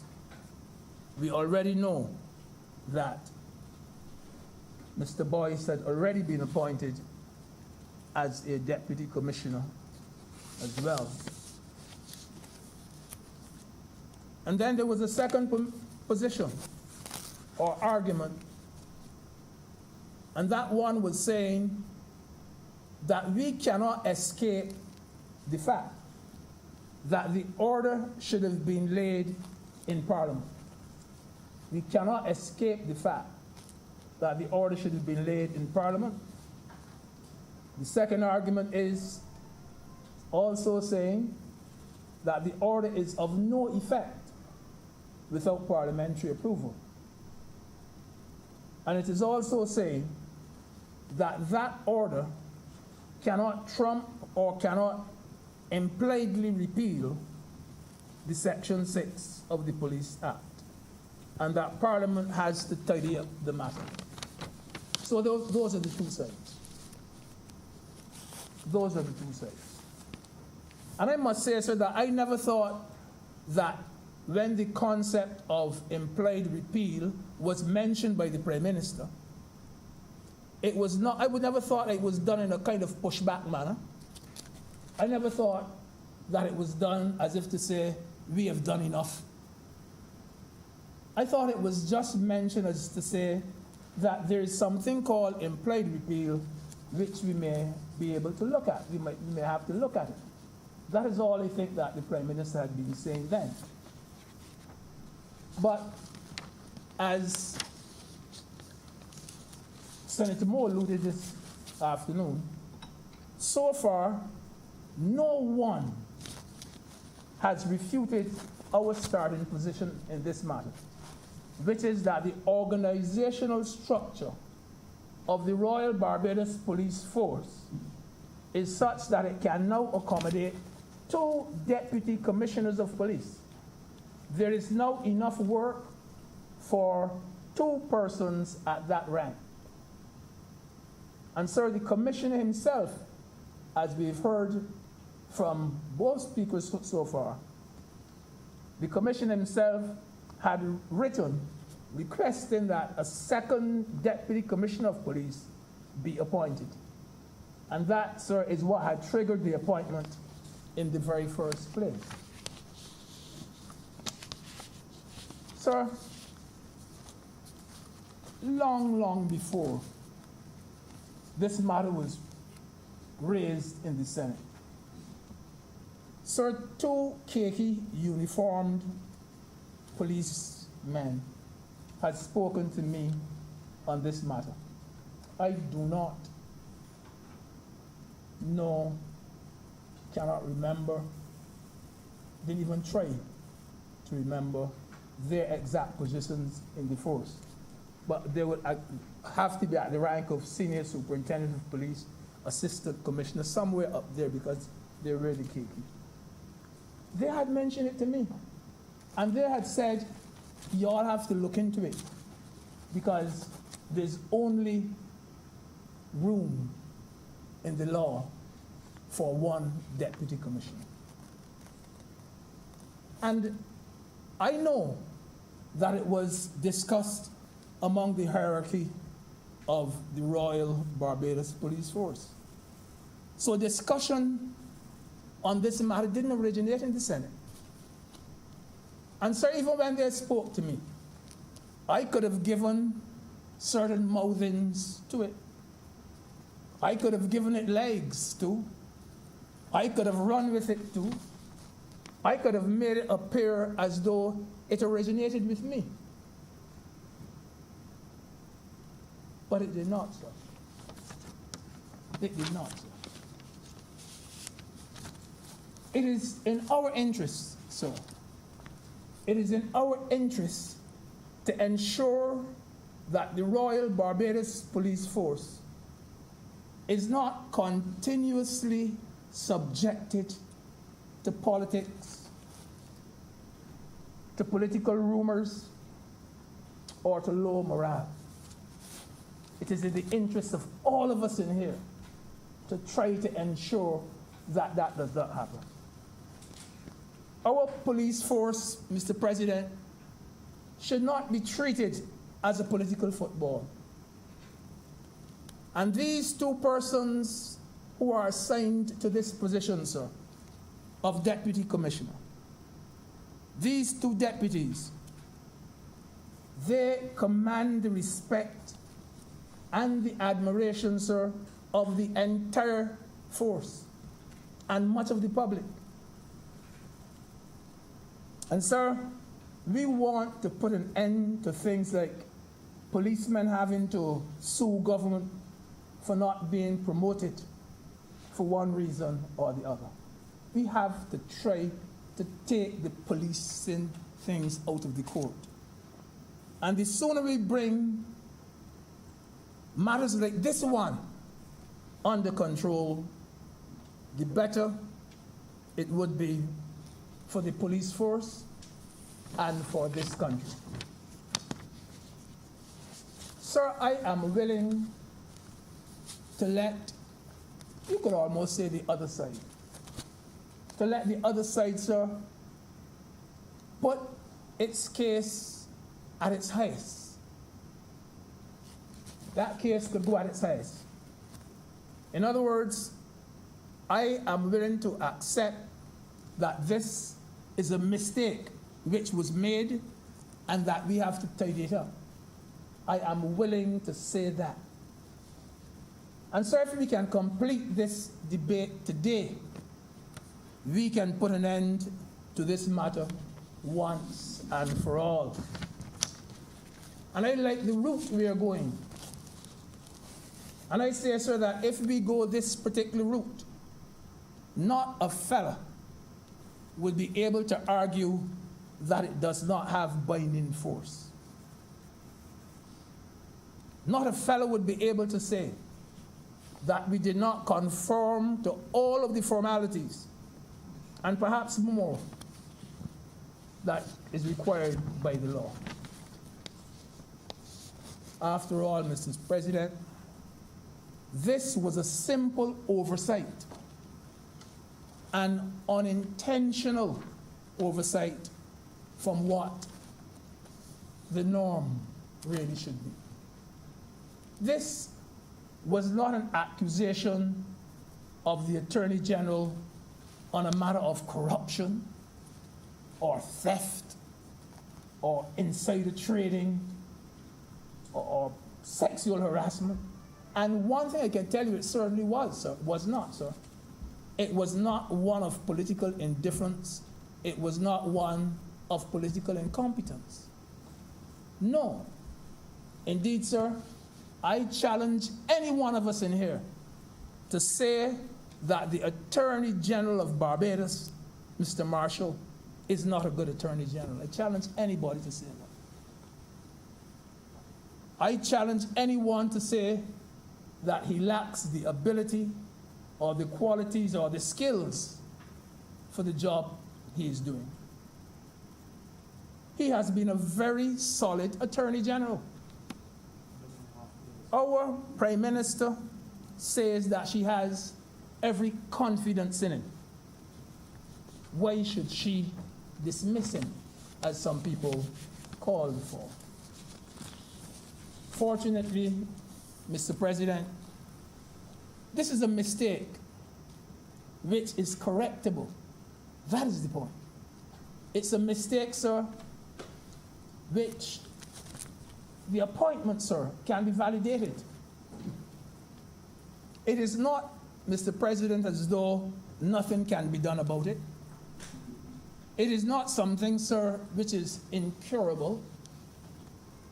It's a mistake, a genuine mistake that is correctable. And it can be corrected without any real financial loss to government. Of course, I have to admit, sir, that it is better not to make mistakes than to have to correct them. But there's nothing inappropriate about this correction which we are making.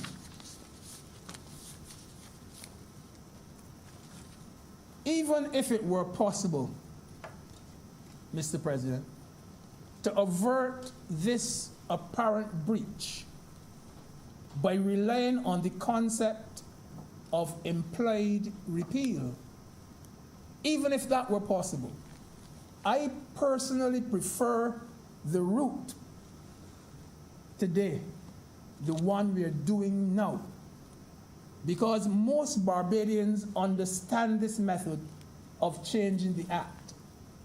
That is, instead of saying one, we now say two. Most Barbadians understand that. I think, sir, that this is the more effective method. That is the method that most Barbadians understand. To most of them, sir, another route would be akin to define what they are anticipating should be done. I prefer this way. Because if we did it the other way, sir, that would have a more serious consequence. And it would create a more dangerous precedent.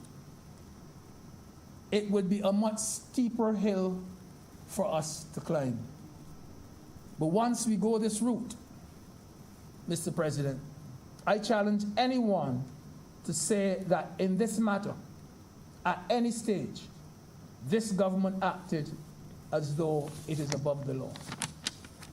Challenge anyone to say this once we do it this way. Sir, the point I'm making is that every misstep is not a dismissal misstep. Every misstep is not deserving of dismissal.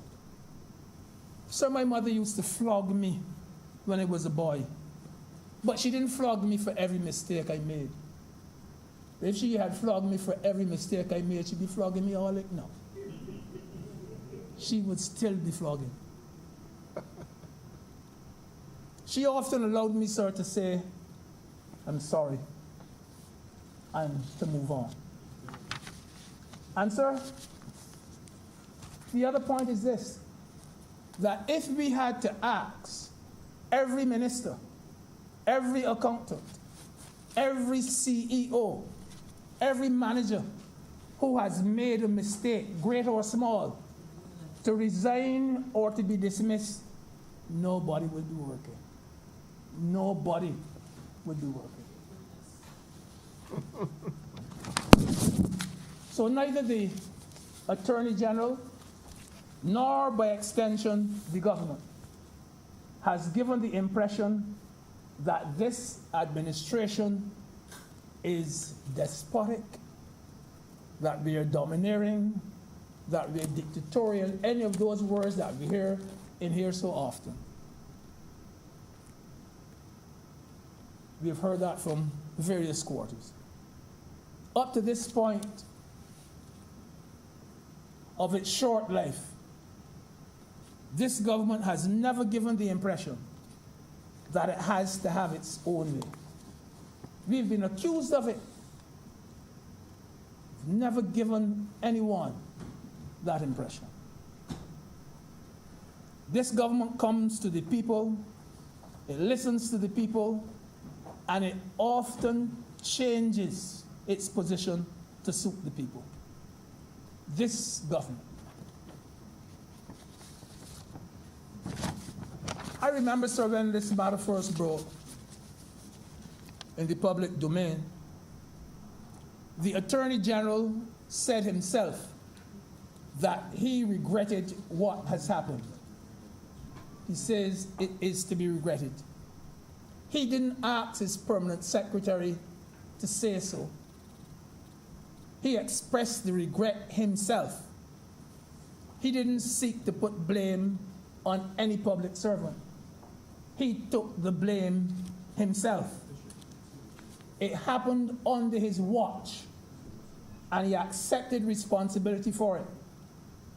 He didn't try to downplay what happened at all. This Attorney General is not asking for a lighter burden. He is not asking for a lighter burden. All he's asking for is for broader shoulders, that he can carry on with his work. I said, sir, uneasy is the head that bears the crown. This Attorney General, sir, has piloted through Parliament several pieces of money laundering legislation, of which Barbados can be justly proud. He has made sure that additional judges have been appointed to ensure that the wheels of justice turn at an acceptable speed. I remember the many nights, one after the other, that he had to come to the public about the COVID directives and the curfews and so on, and had to explain them and answer some tough questions, sir. I remember that very well. And one of the most recent things I remember him doing is standing up to the EU for unfairly blacklisting this country. And he told the EU that they had convicted Barbados without a trial. We can't say that this man is a bad Attorney General. Sir, this government expects criticism for various issues. Sometimes, as I said, the government takes certain aspects of that criticism, adopts that opposing view, corrects the mistake, and moves on. The classic example being the boss that we had the other day, forced savings, meeting turn, ended up at boss.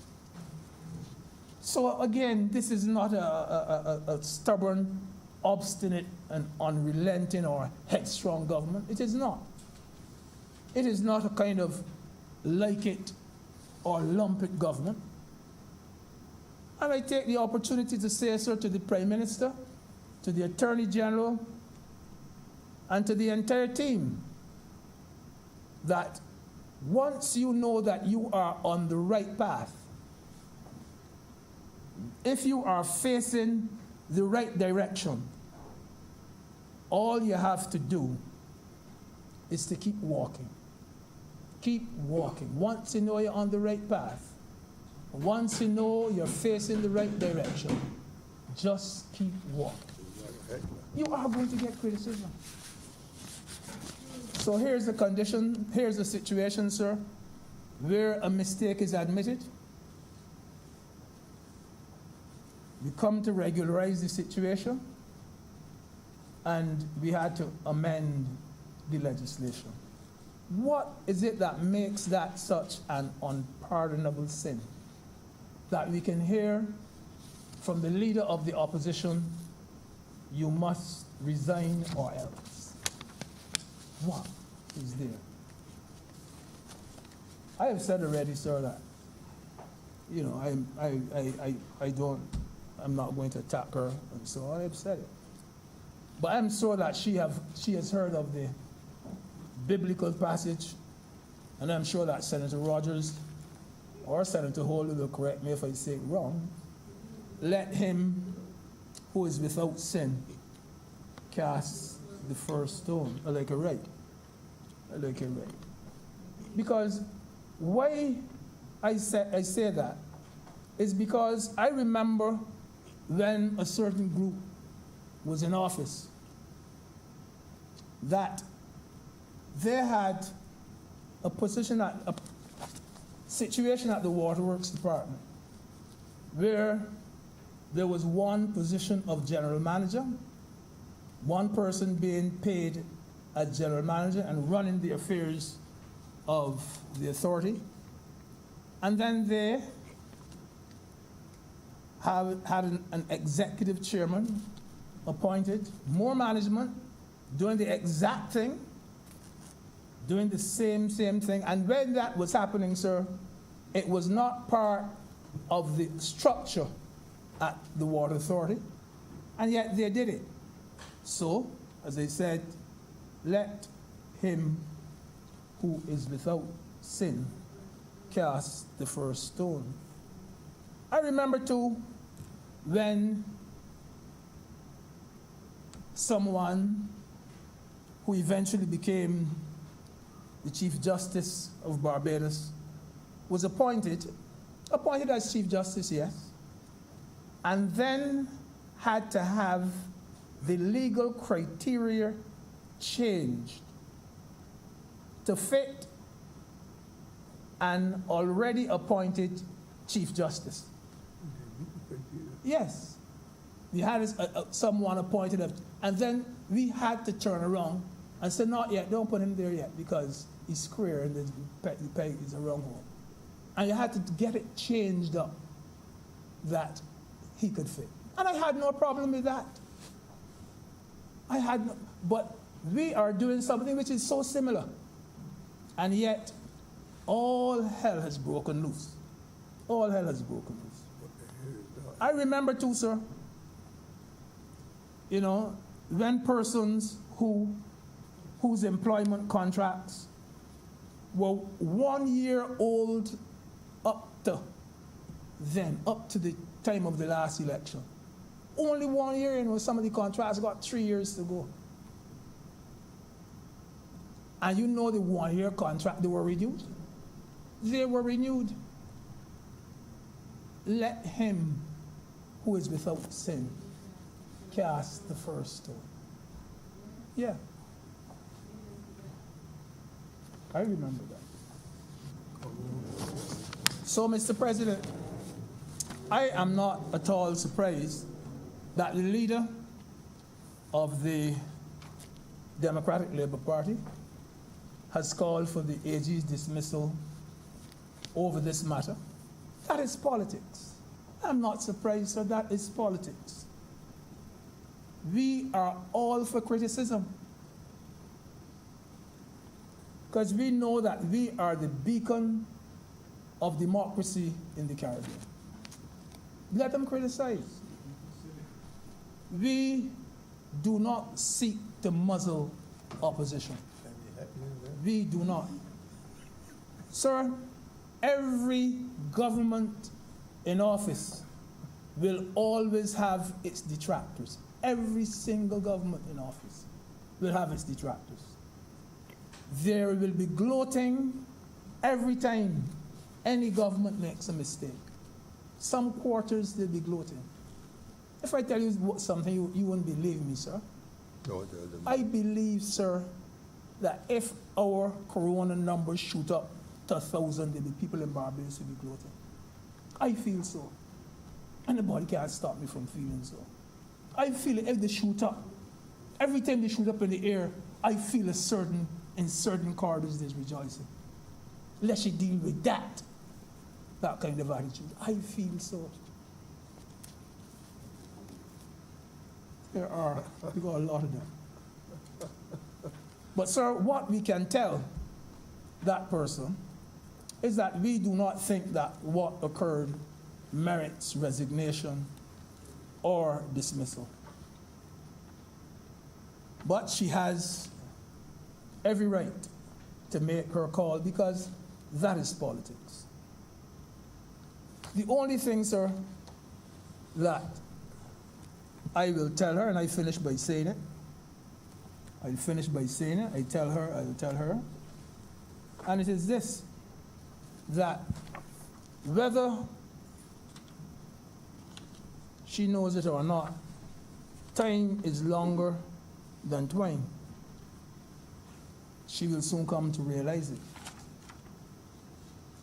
That whether the knife falls on the melon or whether the melon falls on the knife, at the end of the day, it is only the melon that will suffer.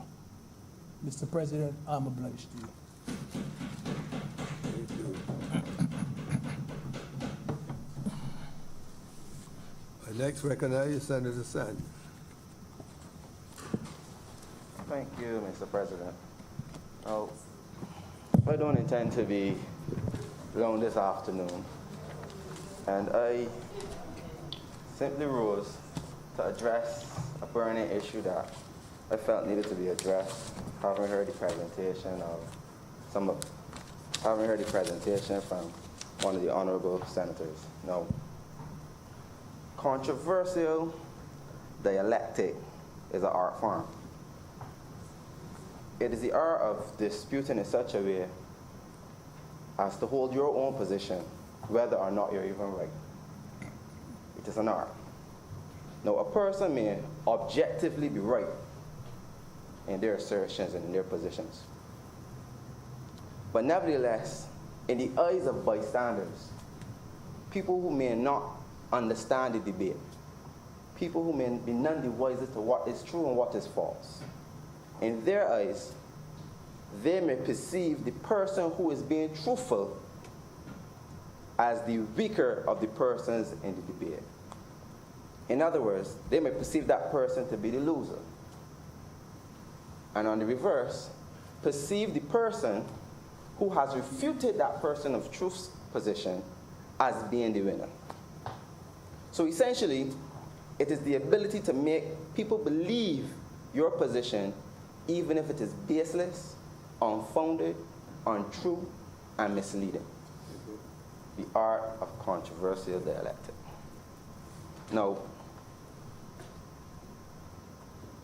he who is most persuasive in his argument is right, and not necessarily who speaks the truth. And after listening to one of the honorable senators this afternoon, I immediately thought to myself, he may be practicing this art form this afternoon. He may be. I say practicing, Mr. President, because I don't believe that he has mastered that art form. After listening, I hold the view, and I felt based on his presentation, that it was a deliberate attempt to persuade listeners to believe a narrative that this government not only broke the law, but also gave a job to one of its friends. That was the suggested narrative that one of the honorable speakers and senators in this honorable chamber tried to persuade his listeners. Now, my feeling of this deliberate attempt was further cemented by the fact that he used another art form, the art of repetition, to constantly repeat the same thing in different ways as to how this government basically stopped short of moving mountains to ensure that this one individual got the post for the second deputy commissioner. Now, this is unfortunate. And I said this is unfortunate because this debate should never be about the individual. That is not the issue. At no point in time do I recall in his presentation did he say the individual did not excel in his previous post, nor did he excel in his current post. At no point in time did I hear him say that the individual is not deserving of the post. Arguments like that diminishes the credibility of the hard work and dedication that persons within the police force, especially this individual, have put within the police force. I cannot support that line of argument, and I will not support that line of argument. Do not use an individual as collateral damage to suit your personal agenda, which is to cause unsuspecting listeners to believe an unbased narrative, an ungrounded narrative that this government broke the law and that this government seeks to help a single individual to get a job. Now, I believe that the reason that he took this line of argument today and attempted to beat it home, technically beating a dead horse, was because this senator is full aware, and he raised the issue himself, that the real issue about this bill is whether or not the government's actions was legal. Whether or not the appointment to someone as second deputy commissioner of police was legal. And the reason that he took this line of argument is because his arguments were refuted. The assertion that the government acted illegally was refuted. Therefore, any questions about illegality of the government's actions should not be ventilated in this chamber. This is not a courtroom. This is a matter of law. This is a matter of whether or not one party is right or the other party is right. None of us in here can make that determination. And that is where his stomping ground is. Where there's no one to come to the fore to indicate who is right or who is wrong. Because on the one hand, you have a legal argument in support, and on the other hand, you have a legal argument against. No one can make the determination as to whether or not either of the parties is right. That is an issue that is law. So I will not even endeavor to speak on an issue like that in this round, because the average person may never be able to understand the arguments as they are outlined in this chamber. It would be a disservice to do such.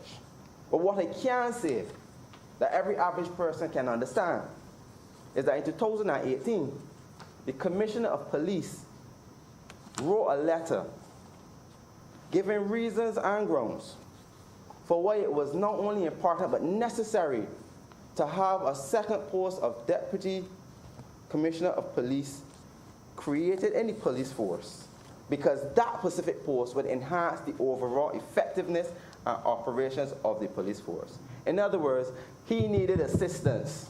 He needed help. The police needed assistance in its management and administration. What also I can say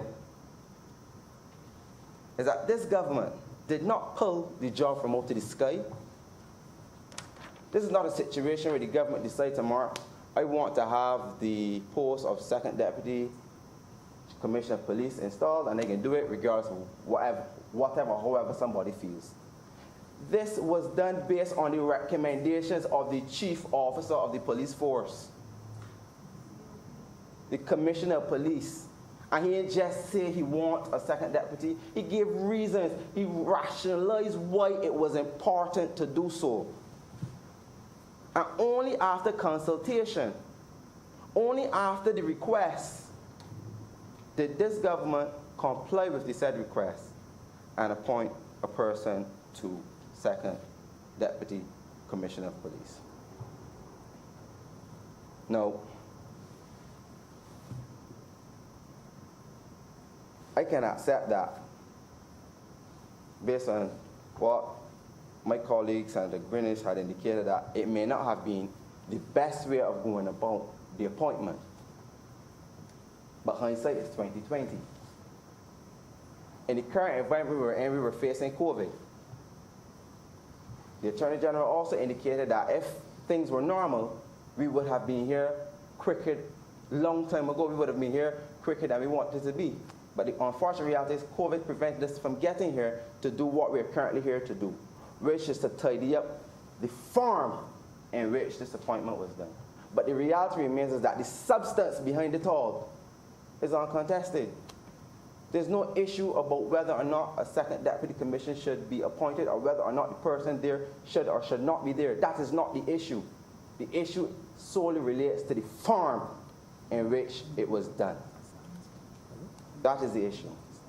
So, I don't want the Honorable Senator to cause the persons of Barbados to believe that the government has a specific agenda to help its friends, because constantly in this place, that is some of the speeches that we hear. The government want to help this body, the government want to help the big friends. That is the constant rhetoric that we hear. But I could not sit here today and allow this one to go past, because he willfully used an individual as collateral damage to help his own agenda. I cannot allow that to happen. So So, Mr. President, in closing, regardless of whatever side of the fence you are on as it relates to the issue here, what is not in contention is that the post was needed, it was necessary, and that it was recommended, and the government acted on that request. What is also not in contention is that we are here today to tidy up any issues that persons may feel may have occurred. What is also important to note is that this government stands by its belief in the rule of law. And that is why we are here. And at no point in time in the government's actions has it acted unconscionable or biased. The position and post of Second Deputy Commissioner of Police is not one that is of issue now. Because if this bill passes today, it is now satisfied all parties involved in the issue. And with those few words, I'm obliged. She can speak.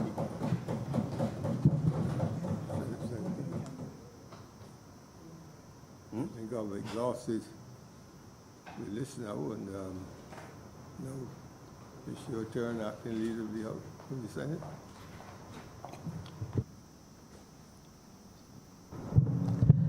Thank you, Mr. President. Mr. President, this debate, as usual sometimes in this chamber, was, I would say, spirited. But what I would like to say on this issue, Mr. President, is that despite all of the insinuations of some kind of sinister motives and all sorts of wild, that's what I could call them, wild, out in left field type remarks by some individuals, I think most Barbadians would agree that the police force in Barbados, like anything else that we do in Barbados in 2020, needs modernization. I heard some of my fellow senators speak in regard to some of the things that we see, some of the types of policing that we see in other parts of the world and other parts of that we would not mind doing here. We heard them speaking about, which I think I spoke about in others, CCTV and certain expansion of that. And I heard one of the senators speak about being able to capture infractions by individuals on the road. I know that is well in something that's in train is a technology called RIFID. And it's certainly used in the Caribbean. There's some Caribbean islands currently that use it. And certainly it is a very effective, a cost-effective way of enforcement of traffic regulations, which, you know, is part of the modernization of policing. Rather than have tons of policemen out there in cars just sitting down waiting for you, which takes a lot of time. And we already said earlier that the police have said on many occasions, not just in 2020, but before, that they've always had some shortages of personnel in terms of the number of individuals actively working in the police force at any one time. So certainly some of these modernization techniques that we have spoken about today would assist in their ability to be able to perform their duties in a reasonable and efficient manner. We heard people speaking about drones. We've seen it. We know it. Drones have good and bad ways in terms of how people use them. But we do know drones are very effective and are used worldwide, and not just in policing, but even in health and in all types of endeavors. And so certainly, once again, that is some of what we're speaking about here, where you're trying to improve a system, trying to improve an entity. And so not only is the entity improved by some of the things that they do in terms of technology, but also in terms of personnel and the number of personnel needed in order to perform the job function. I think the Deputy President of the Senate, Mr. President, spoke about appointment of new judges. I think we will be speaking about that in a bit, well, not judges, but appointments again, where that would help speed along the judicial system. And policing is like anything else. Sometimes it comes a time when you need additional personnel in order to assist in the improvements of the structure of an entity, and this is one such time. So there's no doubt, I think, in anyone's mind in Barbados that policing in Barbados has much area for improvement, only because it's like anything else in life where the improvements are required. I think Senator Wiggins had even spoken about things like domestic violence. But there has been improvements in domestic violence, Mr. President. We know that. At one time, the majority of murders in Barbados were domestic violence related. We know that. Those numbers have come down exponentially. Those are not the murders we're seeing now. I don't have the data or statistics there in front of me, but you can rest assured that that's in fact correct. Only because why? The police force, this police force that we have here, has taken a look and has a unit, an area that deals with domestic issues that previously would not have existed, say, 30 years ago. But because we know that there is an issue, and when I say we, I talk the collective we as the Barbadians and the police, that they then made sure that they addressed that issue, which would then lower the rate of the incidence of people dying within those circumstances. So you don't see the same number of domestic murders that you would have seen, or domestically related murders you would have seen at one time. So, but I'm not going to reiterate all that has been said here today, but just to say that the police force, like any other entity, sometimes you need to have new positions created. I do not think there's any entity in this world that has the same number of individuals that it would have had 20 or 30 years ago. You continue to have positions in order to assist in your being able to be efficient and expeditious in the application of what is required of your entity. And this is one such. And with regard to, and I must, Mr. President, comment on this. It was said in here that an individual was given the job because there was some friend or some kind of political motivation or what have you. Absolute rubbish. Absolute rubbish. I just want to say this, Mr. President. The Protective Service Commission appointed Mr. Williams. It was not necessary to advertise the post since the previous Service Commission placed Mr. Williams at the top of the priority list to be appointed if there was a vacancy between May 1st, 2018 and May 1st, 2020. And there is such a vacancy. Now, not this particular government, Mr. President. For those who come here to cast aspersions on people and make it seem that their promotion does not have merit. That is not the case.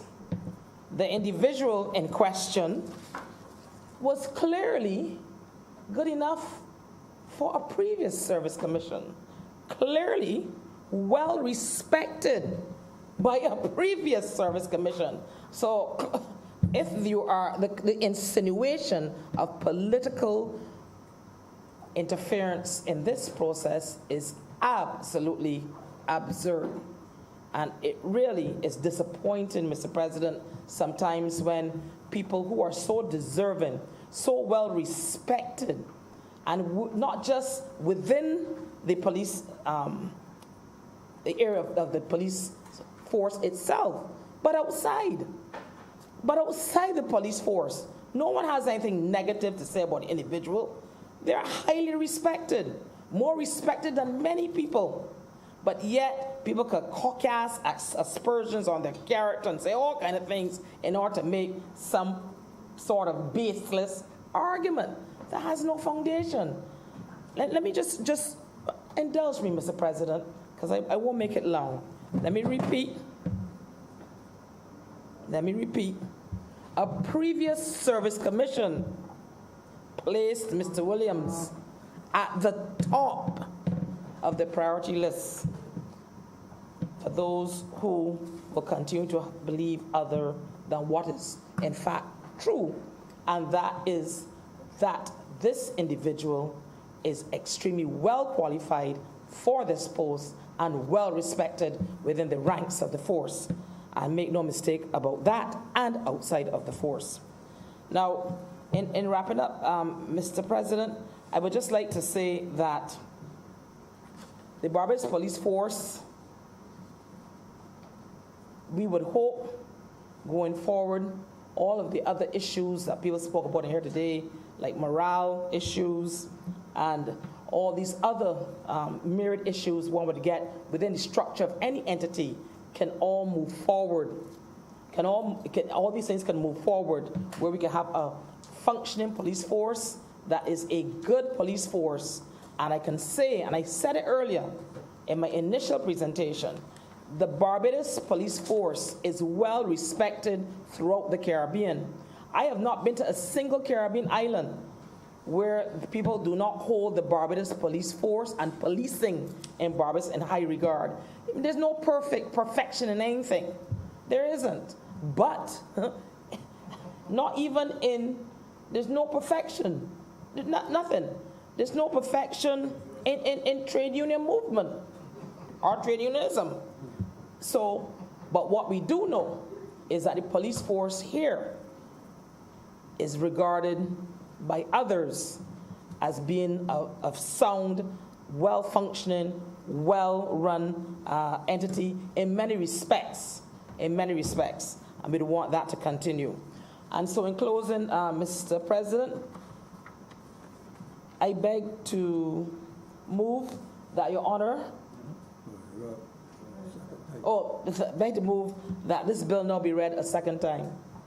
The question is that the bill under consideration be now read a second time. All honorable members in favor, please say aye. Aye. Those against, please say no. We think the ayes have it. Mr. President, I beg to move that Your Honor do now leave the chair and the Senate resolve itself into committee for further consideration of this bill. The question is that I do now leave the chair and the Senate resolve itself into a committee of the whole Senate for the further consideration of this bill in committee. All honorable members in favor, please say aye. Aye. Those against, please say no. We think the ayes have it, and we are now in committee.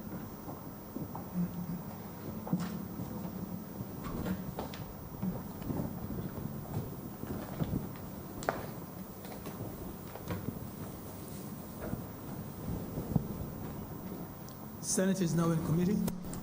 Clauses 1 to 4. Mr. President, I beg to move that clauses 1 to 4 stand part. The question is that clauses 1 to 4 stand part. Honorable senators in favor, please say aye. Those against, please say no. Methinks the ayes have it. Clauses 5 to 7. Mr. President, I beg to move that clauses 5 to 7 stand part. The question is that clauses 5 to 7 stand part. Honorable senators in favor, please say aye. Those against, please say no. Methinks the ayes have it. Report. Mr. Deputy President, I beg to move that you do not report to His Honor the President the passing of one bill in committee. The question is that I do now report to His Honor the President the passing of one bill in committee. Honorable senators in favor, please say aye. Aye. Those against, please say no. Methinks the ayes have it.